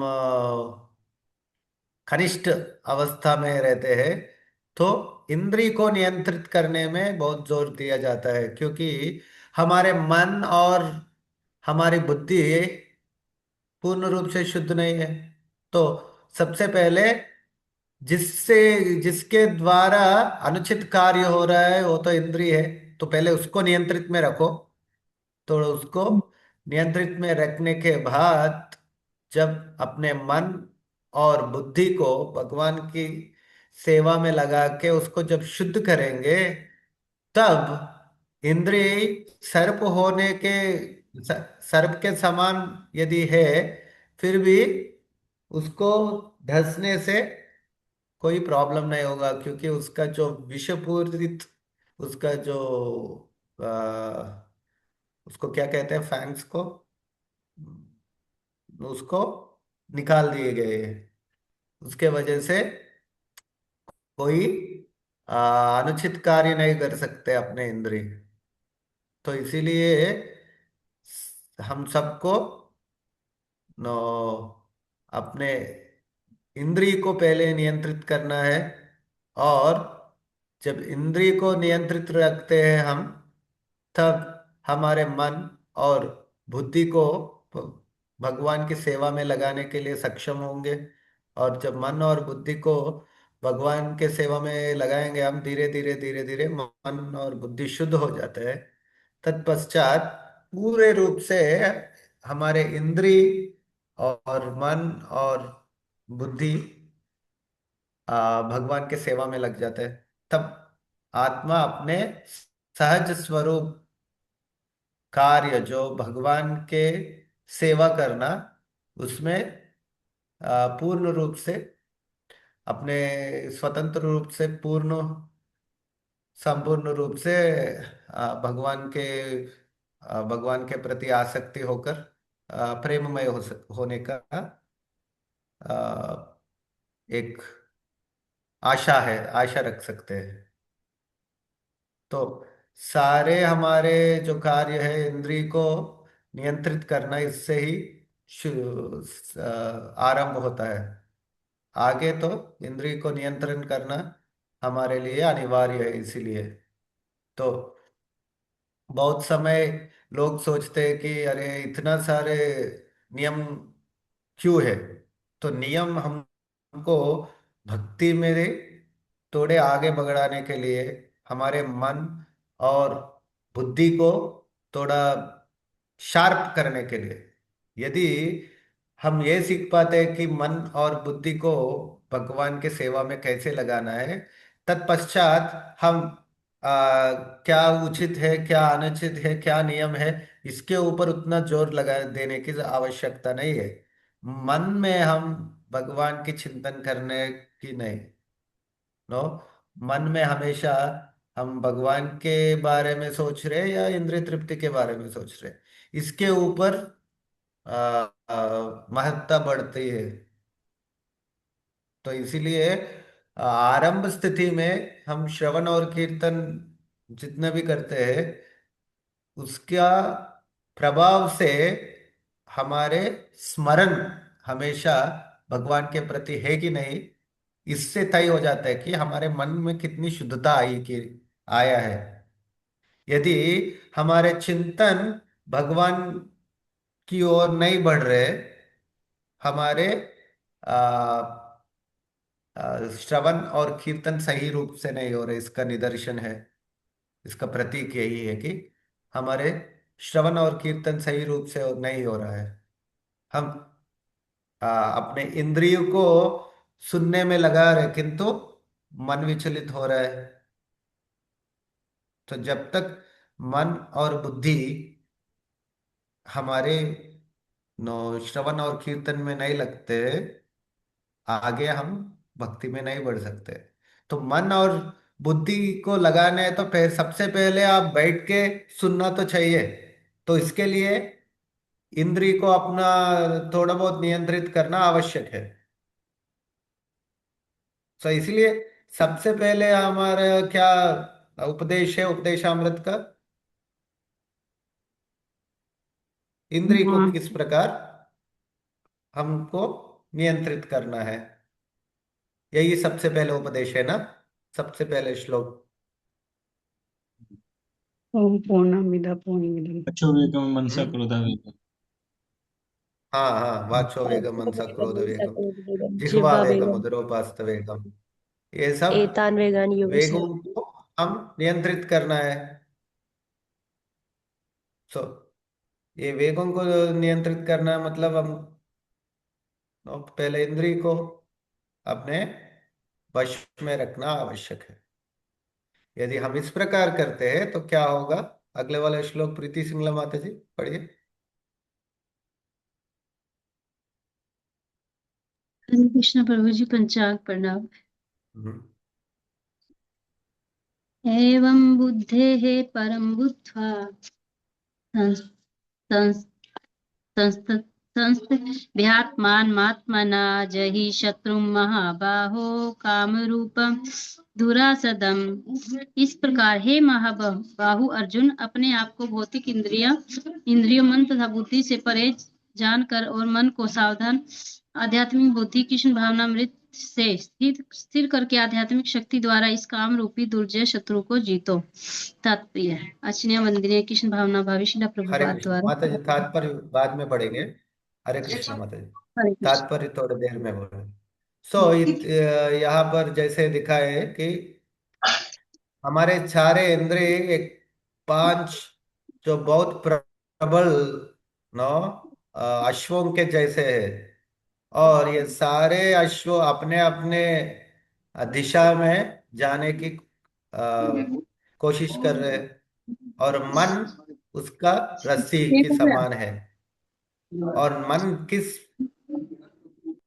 दिशा में उसको दिशा दिखाती है, इंद्रिय उसी दिशा में जा सकते हैं। तो मन का ये प्रभाव है इंद्रिय के ऊपर। और बुद्धि सबसे नो महत्वपूर्ण इसीलिए है कि मन और किस इंद्रिय किस दिशा में जाने से हमारे लिए श्रेष्ठ है, ये हमारे बुद्धि तय करते हैं। तो ये विवेचन करने की शक्ति तो बुद्धि में ही है। मन तो केवल अपने इच्छा प्रकट करते हैं, ये मेरे लिए उचित है अनुचित है ये नहीं तय कर सकते। मन केवल ये मुझे अच्छा लगता है, ये मुझे अच्छा नहीं लगता है, केवल अपनी इच्छा प्रकट करती है मन। बुद्धि विवेचन करते हैं, निर्णय लेते हैं। ठीक है, गुलाब जामुन तो अच्छा लगता है, किंतु अभी मेरे गला अच्छा नहीं है, तो इस समय मुझे गुलाब जामुन खाना अच्छा है कि नहीं मेरे लिए, वो मेरे शरीर के लिए स्वास्थ्य के लिए अच्छा नहीं है, ये बुद्धि कहते हैं। तो जब बुद्धि कहते हैं तो ठीक है, मन को अच्छा भी लगता है, फिर भी इंद्रिय को नियंत्रण में रख सकते हैं हम। छोटे बच्चों में बुद्धि विकसित नहीं होता है, इसलिए वो नहीं तय कर पाते कि मेरे लिए क्या श्रेष्ठ है नहीं। तो बुद्धि कम होता है, इसी कहते हैं ना। और जो आपके अपने जीवन में कोई भी निर्णय ठीक से नहीं ले पाते, उनको हम क्या कहते हैं, अरे बुद्धि कम है इसका, इस प्रकार हम संबोधित करते हैं ना। तो इसलिए बुद्धि बहुत महत्वपूर्ण है हमारे लिए। और इसीलिए जीवात्मा का क्या कर्तव्य है, अपने बुद्धि और मन और इंद्रिय को किस प्रकार शुद्ध रखना है और भगवान की सेवा में लगाना है, यही हमारे कर्तव्य है। तो 40वां श्लोक में हमने क्या सीखा, काम के निवास स्थान क्या क्या है, इंद्रिय, मन और बुद्धि। और इस श्लोक में पढ़िए, काम पर कैसे विजय पाना है। प्रीति श्रृंगला माता जी पढ़िए। श्री कृष्णा प्रभु जी, पंचांग प्रणाम। हरे कृष्णा प्रभु जी। शास्त्रीय। हरे कृष्णा प्रभु जी, हाँ एक पढ़िए यहाँ पे पढ़िए, प्रश्न इधर है तात्पर्य नहीं, लास्ट में। नहीं, यहाँ पे एक सेकंड प्रभु, हम बाद में चर्चा करते हैं। पहले ये इधर हमारे स्लाइड में क्या है ये पढ़िए। तात्पर्य अर्चनीय वंदनीय कृष्ण भावना भावी शिला प्रभुपाद की हरे जय। कृष्णा माता बहुत। जी, हाँ हरे जी कृष्णा प्रभु जी। प्रीति माता जी, हाँ यहाँ जी पर प्रभु जी। स्लाइड पे क्या दिखा है ये इसको अच्छा, पढ़िए बोल रहा हूँ मैं। ठीक है प्रभु जी। काम के निवास स्थान इंद्रिया, मन और बुद्धि। भगवत गीता 3.40। काम पर विजय प्राप्त करना आत्मज्ञान द्वारा, आध्यात्मिक बुद्धि द्वारा, आध्यात्मिक शक्ति द्वारा। भगवत गीता तो 3.43। ये आत्मज्ञान, आध्यात्मिक बुद्धि, आध्यात्मिक शक्ति किस प्रकार हम प्राप्त कर सकते हैं। हाँ, तो हमारे इंद्रिय को हम नियमित रूप से कार्यों में लगाना चाहिए, तभी इंद्रिय शुद्ध होंगे। नियमित रूप से रेगुलेटेड एक्टिविटीज, हमारे इंद्रिय को, यदि हम हमेशा बिना चले एक जगह पे बैठेंगे तो क्या होता है, कुछ ना कुछ शरीर में प्रॉब्लम होता है। इसीलिए हम स्वास्थ्य को सही रखने के लिए हम व्यायाम करते हैं इत्यादि। इसी प्रकार हमारे लिए इंद्रिय को हमारे वश में रखने के लिए किस प्रकार की कार्य हमारे लिए उचित है वो हम करेंगे। और मन को शुद्धि करने के लिए क्या करना है? भगवान के चिंतन में मन को लगाना है। कैसे लगाएंगे? मनस्त्रायते इति मंत्र। मन को शुद्ध करते हैं मंत्र। और सारे मंत्रों में श्रेष्ठ मंत्र क्या है? हरे कृष्ण महामंत्र। तो मंत्र जाप के द्वारा मन का शुद्धि कर सकते हैं हम। और बुद्धि बुद्धि को शास्त्र और खास करके जो भक्ति को प्रदान रूप में देने वाला जो शास्त्र है उसका चिंतन करना। और उसका ज्ञान पाके और उस ज्ञान का तर्क करके हम क्या हमारे लिए उचित है, क्या अनुचित है, उचित और अनुचित कार्य क्या है इत्यादि के बारे में हम जब सोचेंगे तब हमारे बुद्धि भी धीरे धीरे शुद्ध होते जाएगा। तो तद्वारा धीरे धीरे हम काम के ऊपर विजय पा सकते हैं। नहीं तो हम हमारे काम के एक स्लेव बन जाते, गुलाम बन जाते, दास बन जाते काम के। और जितने भी कोई भी कुछ भी कहेंगे हम सारे दिन यदि फोन को देखने में समय बिताएंगे या फिर कोई और अनिश्चित कार्य करने में ही हमारे पूरे समय नष्ट हो जाएगा। तो इसीलिए हम हमारे इंद्रिय और मन और बुद्धि को शुद्ध करने के लिए कौन से कार्य करना है, ये सब कार्य नियमित रूप से करना है हमको प्रतिदिन। तभी हमारे इंद्रिय और मन और बुद्धि में स्थित जो काम है वो नष्ट होता है। नहीं तो कभी नष्ट नहीं होगी। और सारे हमारे दुष्कर्म के कारण तो काम ही है, भगवान कह रहे हैं। इस काम को रोकना, इस काम को नियंत्रित करना हमारे लिए सबसे प्रधान लक्ष्य रहना चाहिए हमारा। ठीक है। हाँ, कोई प्रश्न है किसी का? जी हाँ प्रभु जी, प्रभु जी, हरे कृष्णा। अगर अभी आप कहें हाँ तो प्रभु। अभी, नहीं तो अगर क्लास के बाद कहें तो क्लास के बाद, जैसे आपकी इच्छा हो। हरे कृष्णा प्रभु। अभी कहिए। प्रभु जी, जैसे अभी आपने स्लाइड बताई, सबसे पहले आपने बताया कि जो आत्मा इच्छा करती है, हम्म। तो जो काम के निवास स्थान है वो बताए गए इंद्रियां, मन और बुद्धि। हम्म। जो इंद्रियां हैं 5 गुणों के रूप में बताई गई। मन जो लगाम के रूप में बताया गया।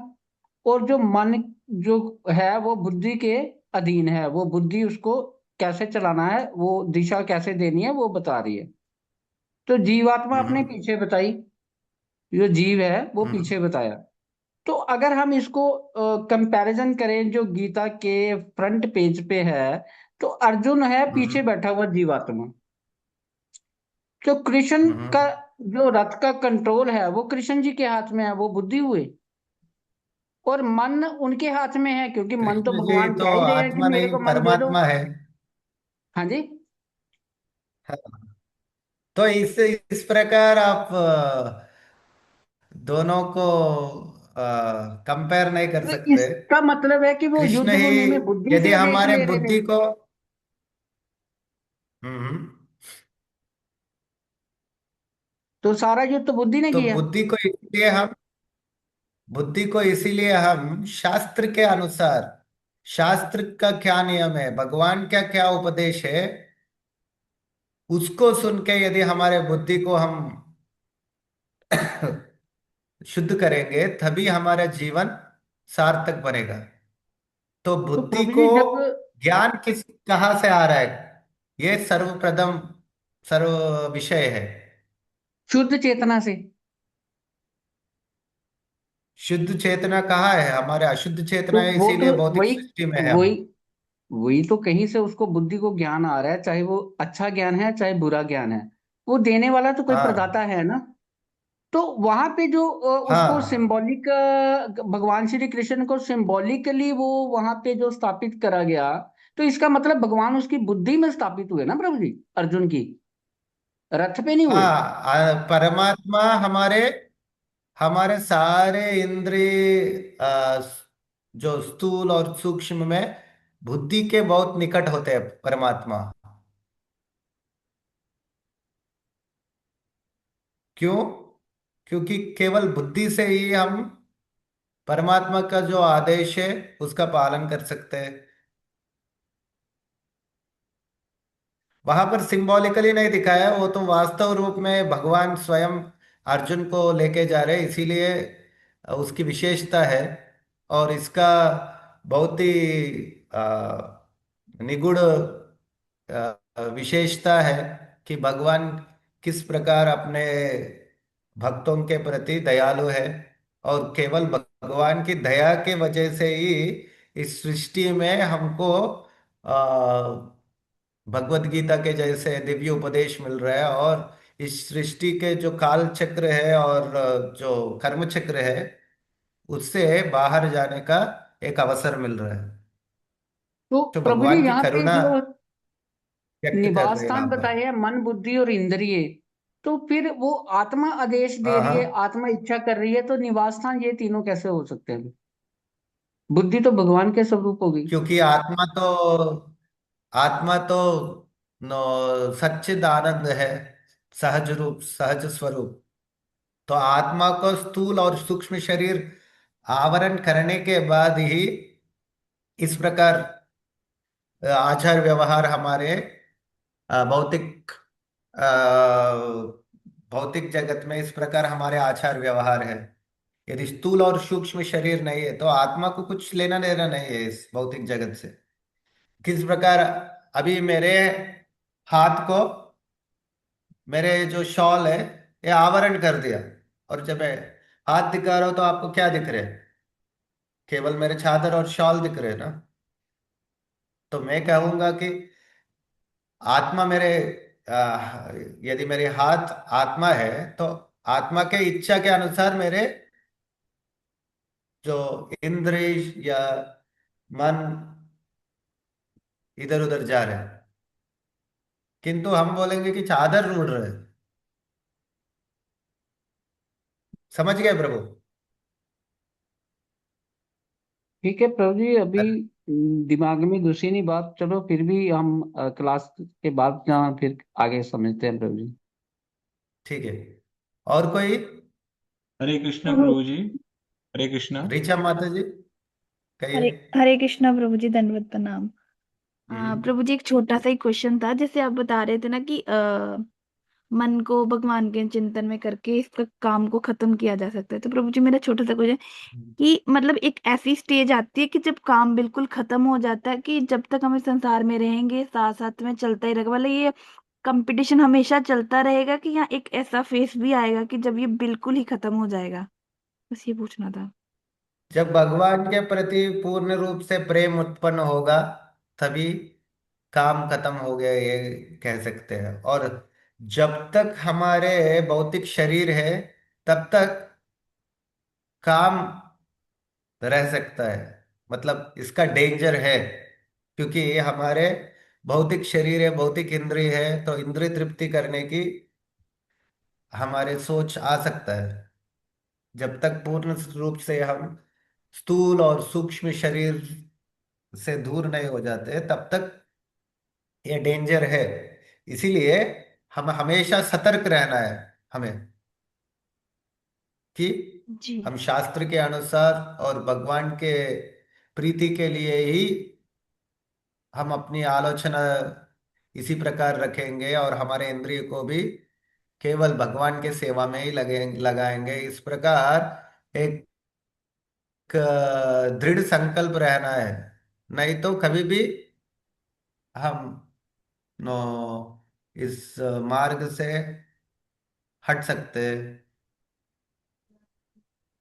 तो इसीलिए जी, थैंक यू ये सो मच डेंजर प्रभु है, किंतु भगवान के सेवा में निरंतर लगना, जैसे प्रभुपाद जी इतने बार कहे, अभी तीसरे अध्याय में ही है हम, कि हमेशा अपने मन को भगवान के चिंतन में लगाना अत्यंत आवश्यक है। तो किस प्रकार, जी। कितने कितने रूप में हम मन को भगवान के सेवा में लगाएंगे। सो चिंतन है, यदि हम इस प्रकार रखेंगे, पॉजिटिव में लगाएंगे, तब नेगेटिव के बारे में सोचने की आवश्यकता नहीं है। हाँ, क्या होगा, मेरे तो भौतिक शरीर है, तो मैं फिर काम के प्रभाव में आ सकता हूँ। नहीं, चिंतन क्यों इस प्रकार रखना है? चिंतन में भगवान के भगवान के इंद्रिय के सुख के लिए, भगवान को प्रसन्न करने के लिए किस प्रकार के कार्य मैं करूंगा आज। इस प्रकार हमारी विचारधारा यदि है तो यह हमारे लिए बहुत अच्छा है। और यदि हम हर समय भयभीत है कि अरे आज मैं कुछ इधर उधर से बाहर जाऊंगा तो कुछ अच्छा लगेगा, तो वो मैं खा लूंगा, उससे मेरे क्या पतन हो जाएगा, इस प्रकार हम हमेशा भयभीत है, तो उससे हमारे आध्यात्मिक वृद्धि नहीं होगी। उससे अच्छा है कि बाहर जाके मैं इधर जाऊंगा उधर जाऊंगा तो क्या होगा, इस प्रकार सोचने से अच्छा है कि आज मैं भगवान के लिए क्या अच्छा बनाऊं ना। और मेरे घर में जितने भी अच्छे अच्छे मेरे संबंधी लोग हैं, भक्त है, उनको भी कैसे प्रसन्न करूं। इस प्रकार हमारे विचारधारा हमेशा पॉजिटिव रखना है हमको। भगवान को अपने जी। मन और हृदय में स्थित करना चाहते हैं हम, तो हम हमेशा उदासीन नहीं रह सकते। हमेशा उत्साह के साथ सेवा में लगना है। वो उत्साह केवल भगवान को प्रीतिपूर्वक कुछ सेवा करने में लगाने में रखना है। ठीक है। जी, तो थैंक यू प्रभु सो जी, मच। मन और हृदय में फर्क है? हाँ, मन और मन हृदय और में फर्क है? हृदय। हाँ, हृदय, हृदय मन को भी कह सकते हैं आप, अपनी चेतना को भी कह सकते हैं। तो स, प्रभु जी, प्रभु जी, प्रभु जी, मेरा स्थिति के एक क्वेश्चन अनुसार है। मैं हम्म। प्रभु जी, मेरा एक क्वेश्चन है प्रभु जी, मैं सॉल्व नहीं कर पा रही हूँ प्रभु जी। बहुत दिनों से ये चल रहे थे मेरे मन में कि हम लोग तो जन्म से प्रहलाद महाराज नहीं हूँ, हम लोग जन्म से भगवत भगवत भक्त भी नहीं हूँ, लेकिन हम लोग डे वन से तो अनर्थ कर ही चुकी हूँ। तो क्या क्या सॉल्व है इसका? और मेरा माइंड में, माइंड तो अभी का माइंड है, मतलब माइंड को भी तीन स्टोर है, मतलब ये सब लेके मेरे मन में बहुत बड़ा क्वेश्चन है, मैं सॉल्व नहीं कर पा रही हूँ प्रभु जी। तो कैसे सॉल्व कर पाऊंगी तो, पता नहीं। तो सबसे पहले हमको भगवान ने विवेक दिया है, समझने की शक्ति दिया है भगवान ने, कि मैं सारे सृष्टि की करता है कि नहीं। ये तो हम समझ पाते हैं कि मैं इस सृष्टि का करता नहीं हूँ। मेरे जो प्रभाव है, मेरे शरीर जितना है उतना ही है, और शरीर जितना काम कर सकता है उसमें ही है। तो इसीलिए हमारे क्षेत्र क्या है, मतलब जिस जहां पर हमारे प्रभाव है वो हमारे क्षेत्र है। मेरे क्षेत्र क्या है, ये मैं जान जान सकता हूँ। यदि मैं अपने से प्रभावशाली शक्तिशाली व्यक्ति के ऊपर आक्रमण करूंगा तो क्या हमारा स्थिति होगा, क्या हमारी स्थिति होगी, ये हम जानते हैं। तो इतना तो बुद्धि है, विवेक है। तो यही बुद्धि को उपयोग करके धीरे धीरे इतना समझ पाना है कि सारे सृष्टि की कर्ता और धर्ता कौन है? एक अंतर्यामी भगवान है। तो यदि वो सारे सृष्टि के कर्ता और धर्ता है, तो किसी और को सेवा करने से उनकी सेवा करना हमारे लिए लाभदायक होगा। इतना तो बुद्धि हमको है। तो ये इतना जो बुद्धि है, इसको उपयोग करके हम भगवान की कुछ सेवा करें। और जब आप सेवा करेंगे, धीरे धीरे वो सेवा के माध्यम से कुछ अनुभूति आएगी हमको। अच्छी अनुभूति है, इसीलिए हम यहाँ पर बैठ के 2 घंटा जो मैं कहने के नो कोशिश कर रहे हो, सब सुन रहे हैं ना। नहीं तो आप लोग यहाँ पर क्यों बैठते हैं, मैं यहाँ पर क्यों बैठूं? कुछ तो अच्छी अनुभूति है हमको। तो वो अनुभूति को लेके हम भगवान की सेवा में लगे। और अभी हमको ये महत्वपूर्ण अवसर मिला कि भगवान के दिव्य संदेश क्या है भगवत गीता में सारे समझने का। तो उसको यथारूप समझने की प्रयत्न करेंगे हम।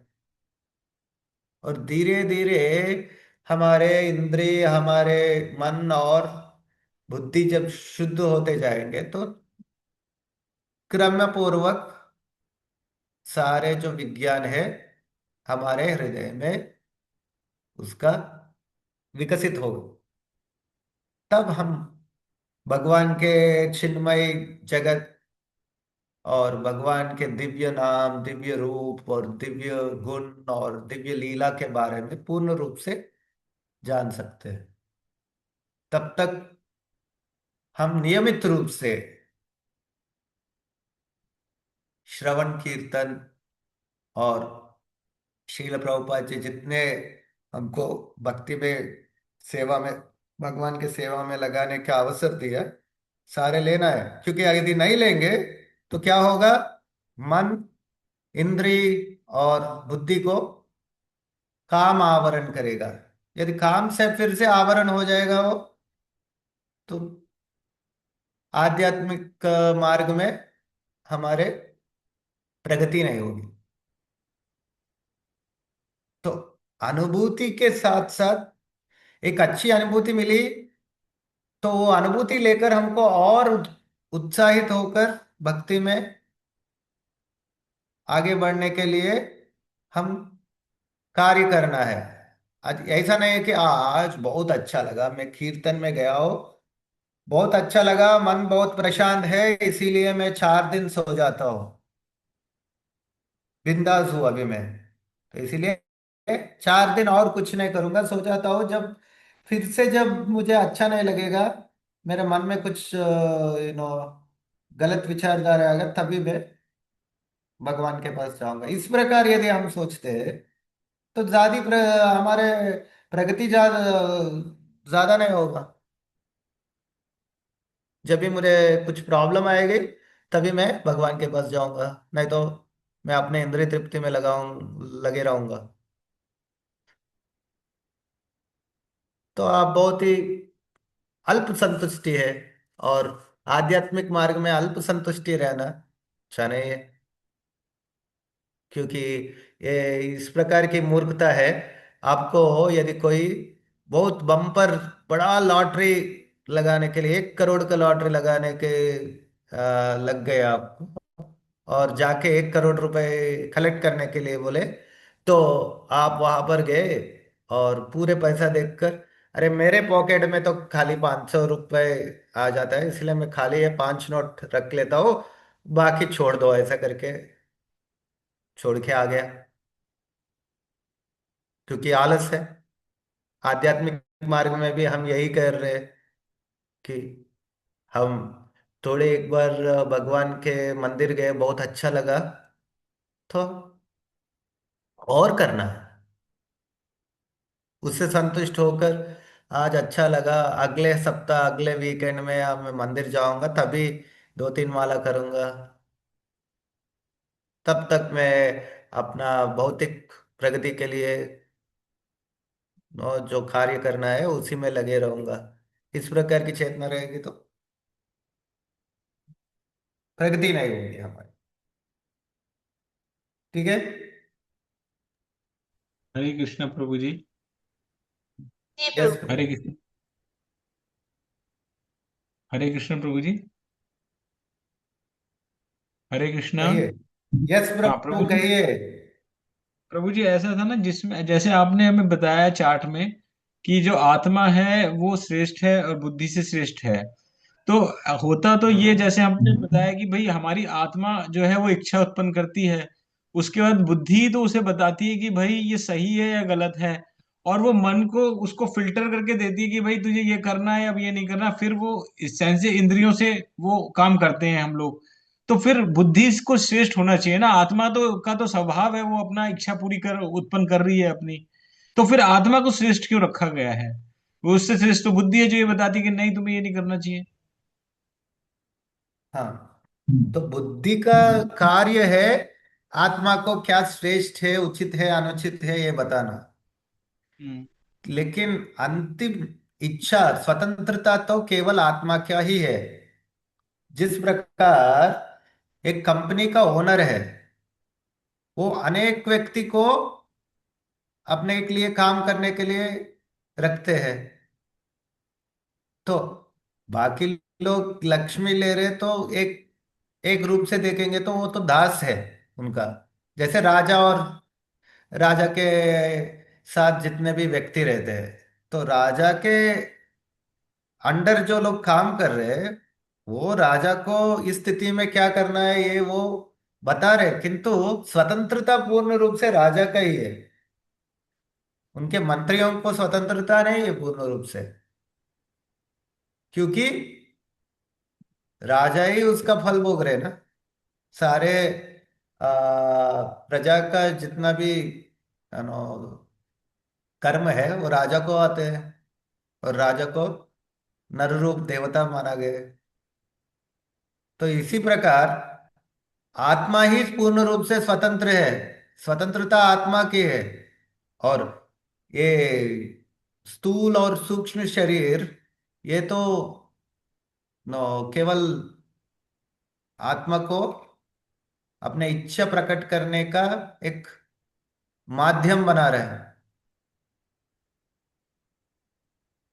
इसलिए कहा गया है प्रभु जी कि आत्मा मतलब इच्छा करती है, तभी एक्चुअली में मन को और बुद्धि को और शरीर को काम मिलता है। इसलिए शायद हम कह रहे हैं कि हाँ। आत्मा श्रेष्ठ है।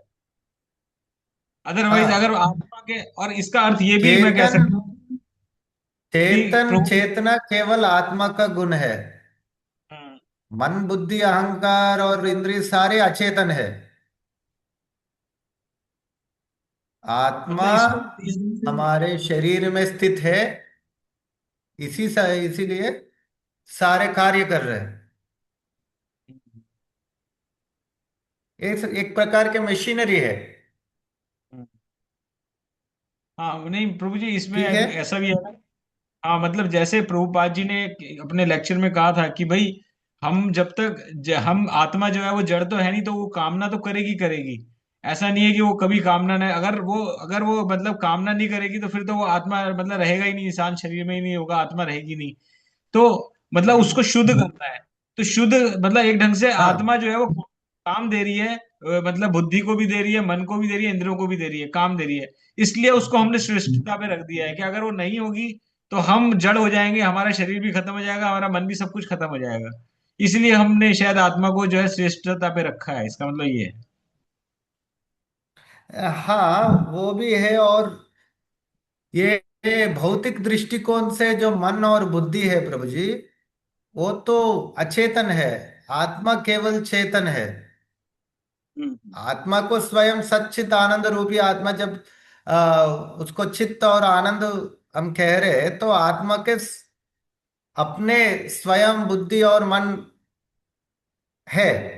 किंतु भौतिक जब भौतिक जगत में हम आते हैं, तो एक सूक्ष्म शरीर जो मन बुद्धि और अहंकार आत्मा लेते हैं, वो इस भौतिक जगत से आ रहे हैं। क्योंकि आवरण जो है हमारे प्रत्येक ब्रह्मांड के आवरण में सा 8 आवरण रहते हैं ना। सबसे पहले पृथ्वी, और उसके बाद जल और नो अग्नि वायु और नो साउंड इतर, और उसके बाद मन बुद्धि अहंकार। हम्म। और संपूर्ण अहंकार का स्वरूप है, भौतिक जगत में संपूर्ण अहंकार का स्वरूप कौन है? भगवान शिव। इस प्रकार जड़ बुद्धि और जड़ मन हमारे सूक्ष्म शरीर बनता है। और आत्मा, जिस प्रकार हम, पहले मैं एक उत्तरी पहना हूं, ये अंदर है, ये सूक्ष्म है। और जो बाहर दिख रहे मेरे शॉल, ये स्थूल है। जो हमारे लिए भी शरीर स्थूल है, अंदर हमारे हृदय के पास सूक्ष्म शरीर। आत्मा को सबसे पहले मन बुद्धि अहंकार आवरण कर रहे हैं। हृदय sitting place, heart is sitting place. तो प्रभु जी, आपने ठीक है। कहा कि आत्मा, हाँ ठीक है, जैसे आपने कहा कि चेतना है और सच्चित आनंद है, तो इसका मतलब वो जो भावना, जो आत्मा जो इच्छा पैदा कर रही है, वो ये आनंद के लिए पैदा करती है, लेकिन उसे ये नहीं पता कि ये सही है, ये गलत, उसको उसको बुद्धि करती है सही और गलत। ये मतलब हुआ ना कि भाई आत्मा का सच्चित क्योंकि आनंद। आवरण हुआ ना, हम्म। आत्मा को भौतिक भौतिक जगत में कवर किया गया है, हम्म। आवरण हुआ, एक स्थूल और सूक्ष्म शरीर। हम्म। इसके वजह से प्रॉब्लम है। तो हमको नया कुछ करने की आवश्यकता नहीं है। जो मलिन है उस सबको निकालना है। हम्म। ठीक है प्रभु जी, ठीक है। जो जड़ मलिनता है उसको निकलने की कोशिश कर रहे हैं हम। इसीलिए हम हर दिन सुबह गाते हैं ना हमारे शिक्षाष्टकम में। क्या गाते हैं? ये तो दर्पण मार्जनम। ये तो दर्पण मार्जन। हाँ, दर्पण के समान है। दर्पण को हमको क्या करना है? दर्पण के ऊपर जो धूल है उसको निकालना है। हमको कुछ नया कुछ करने की जरूरत, आवश्यकता नहीं है। ठीक है। ठीक है प्रभु। ठीक है प्रभु जी, धन्यवाद। हरे कृष्णा। हरे कृष्णा। अभी माता जी, प्रीति माता जी, आप तात्पर्य पढ़िए उस श्लोक का। ये पूरे अध्याय का सारांश है, इसीलिए मैं आपको रोक के रखा हूं। हेलो, हरे सब लोग कृष्णा। ध्यान से सुनिए। हरे माता जी कृष्णा थोड़े प्रभु आराम जी। से पढ़िए, आप सब लोग ध्यान से सुनिए। हाँ जी प्रभु जी। हरे कृष्णा प्रभु जी, पंचांग प्रणाम। हम्म।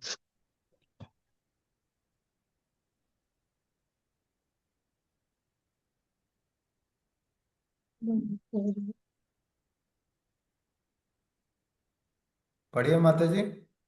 हाँ जी, मैं किचन में आ गई थी।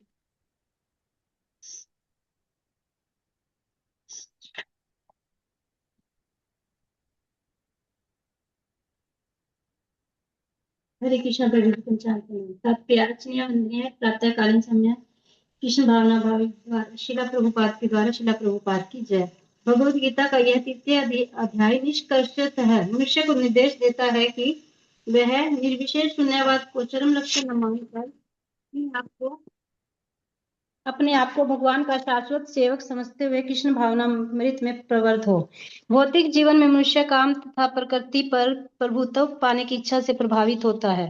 प्रभुत्व तथा इंद्रिय तृप्ति की इच्छाएं बद्ध जीव की परम शत्रु हैं, किंतु कृष्ण भावनामृत की शक्ति से मनुष्य इंद्रियों, मन तथा बुद्धि पर नियंत्रण रख सकता है। इसके लिए मनुष्य को सहसा अपने नियत कर्मों को बंद करने की आवश्यकता नहीं है, अपितु धीरे धीरे कृष्ण भावनामृत विकसित करके भौतिक इंद्रियों तथा मन से प्रभावित हुए बिना अपने शुद्ध स्वरूप के प्रति लक्षित स्थिर बुद्धि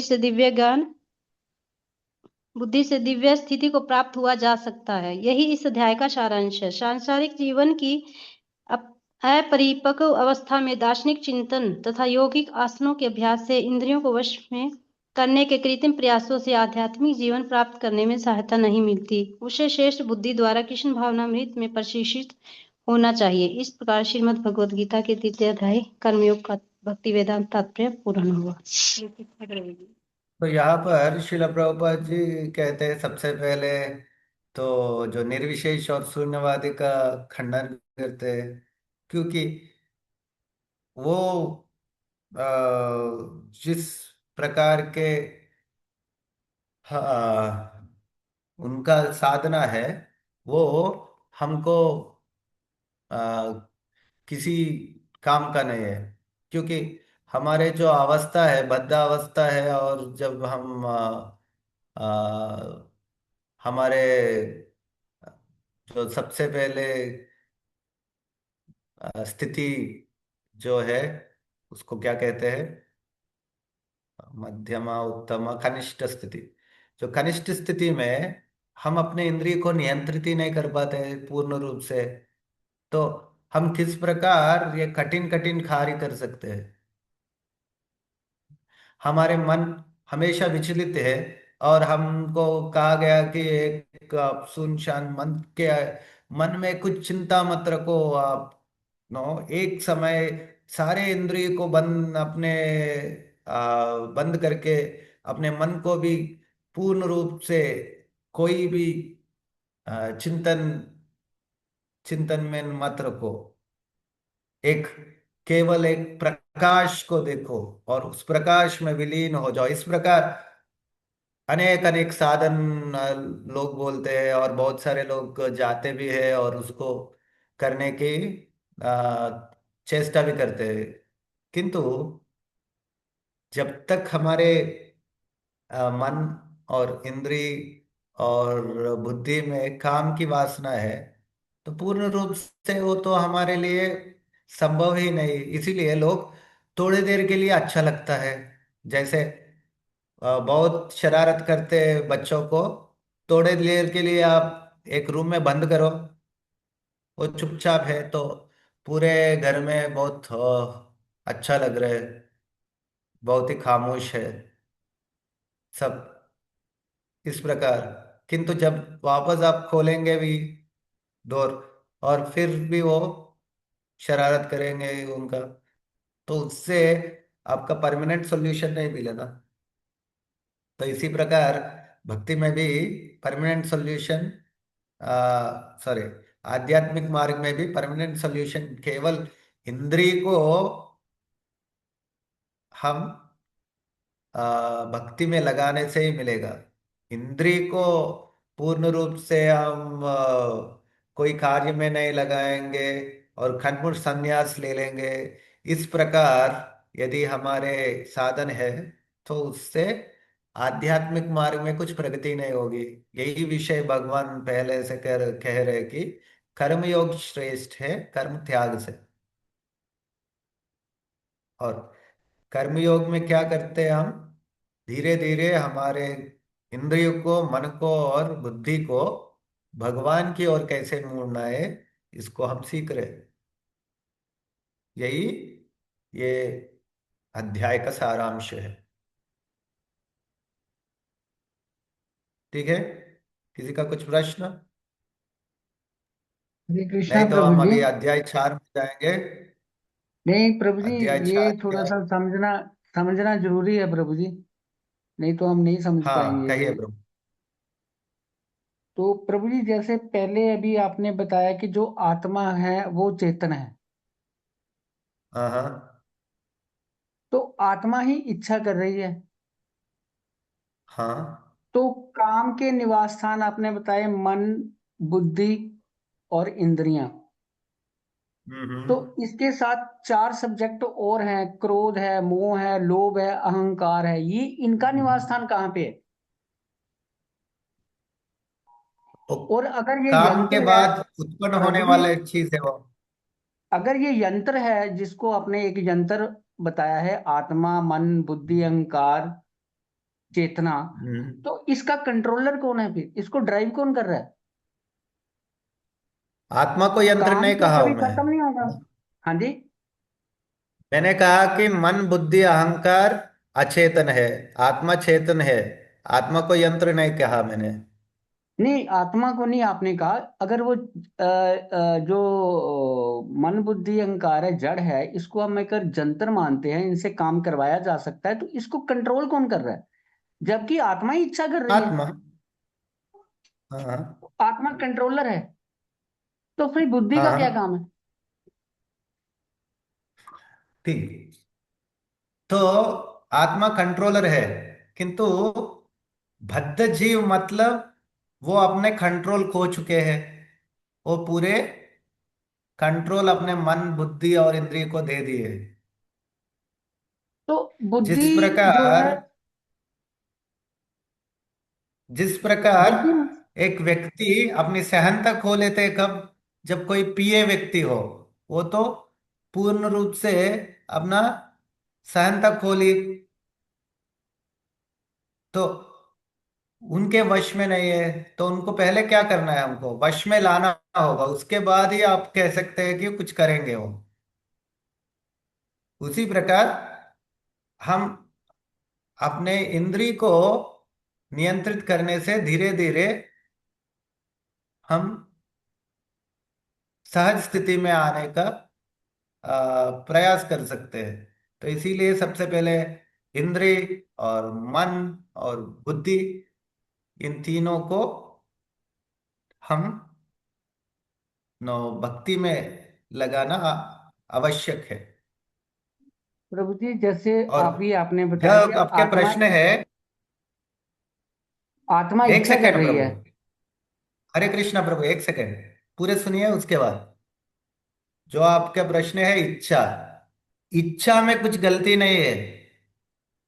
इच्छा के जो स्टेज में इच्छा सही या गलत, दो दोनों हो सकता है। यदि आपका इच्छा भगवान के सेवा करना है, वो तो आत्मा के सहज स्वरूप है।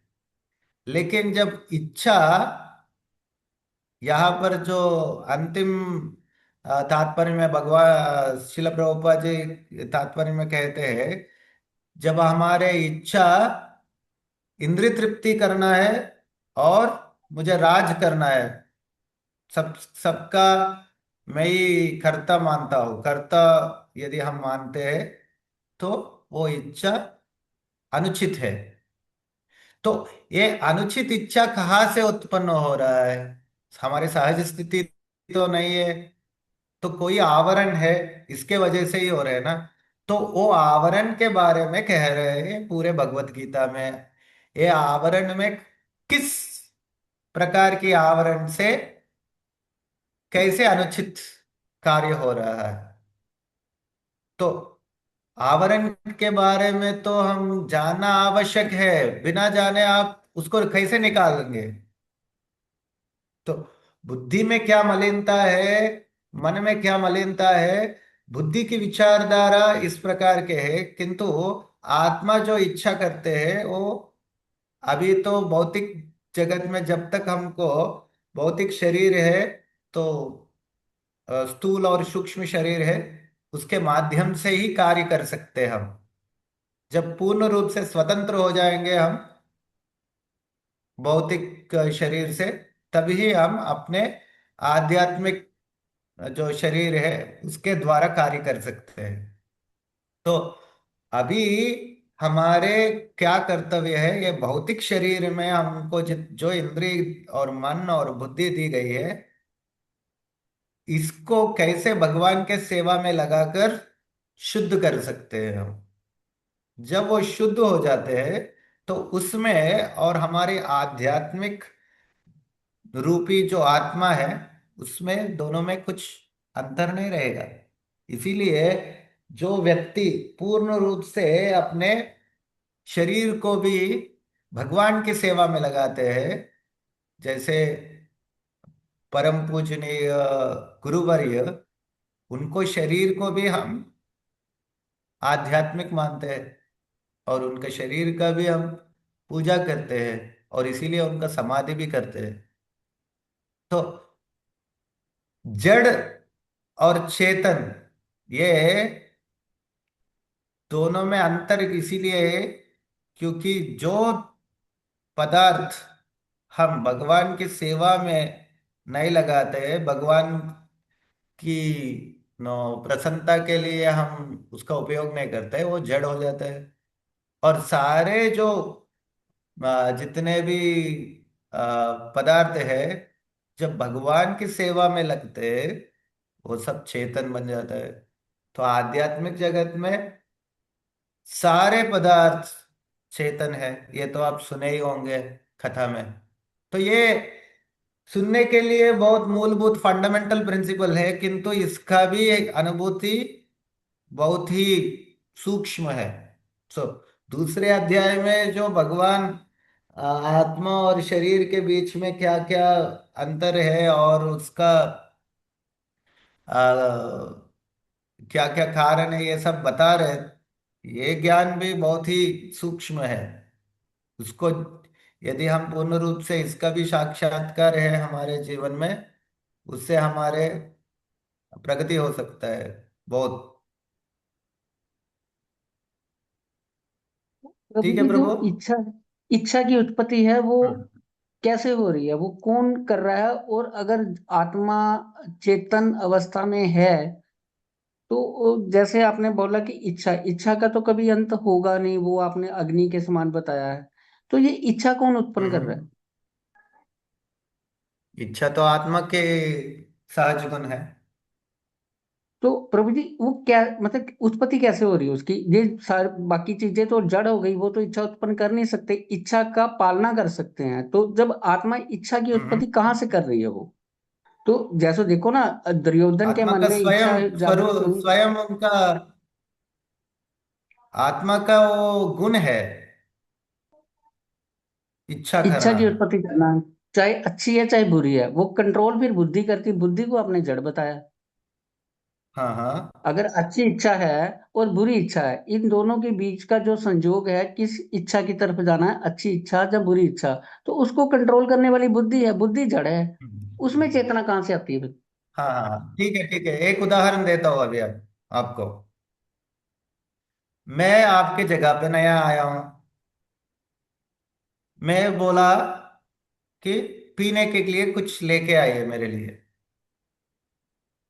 ठीक है प्रभु जी। तो ये मैं कोई शराबी व्यक्ति को कहूंगा मुझे पीने के लिए कुछ लेके आइए, तो वो क्या करेंगे, वो बार में जाके कुछ मदिरा लेके आएंगे। ठीक है ये प्रभु जी। मैं कोई अच्छा व्यक्ति को कहूंगा, वो मुझे नो दूध या कुछ और जूस इत्यादि लेके आएंगे।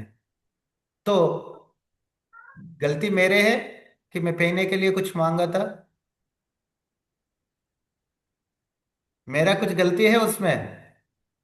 नहीं, आपने पीने के लिए मंगा है, वो पानी भी हो सकता है, नींबू पानी भी, चाय भी, कॉफी भी, हाँ कुछ भी हो सकता है। वो उसके ऊपर डिपेंड करता है ना प्रभु जी, लाने हाँ, वाले के ऊपर यही कि उसने होता क्या है। समझा है, क्या भाव लिया उसने।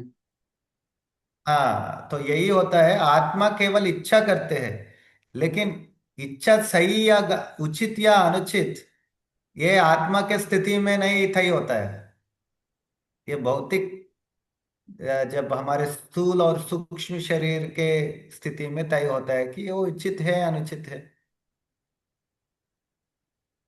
नहीं नहीं प्रभु जी, जैसे अभी आपने जो एग्जाम्पल दिया, अगर इच्छा हम्म। हुई किसी व्यक्ति की कि मेरे को मदिरा पान करना है, तो ये मदिरा पान नहीं, उसका अनुभव हुआ ना, उसको अनुभव से इच्छा तो वही जागृत है हुई। ना, वो अनुभव कहाँ से आ रहा है, वो जड़ पदार्थ है।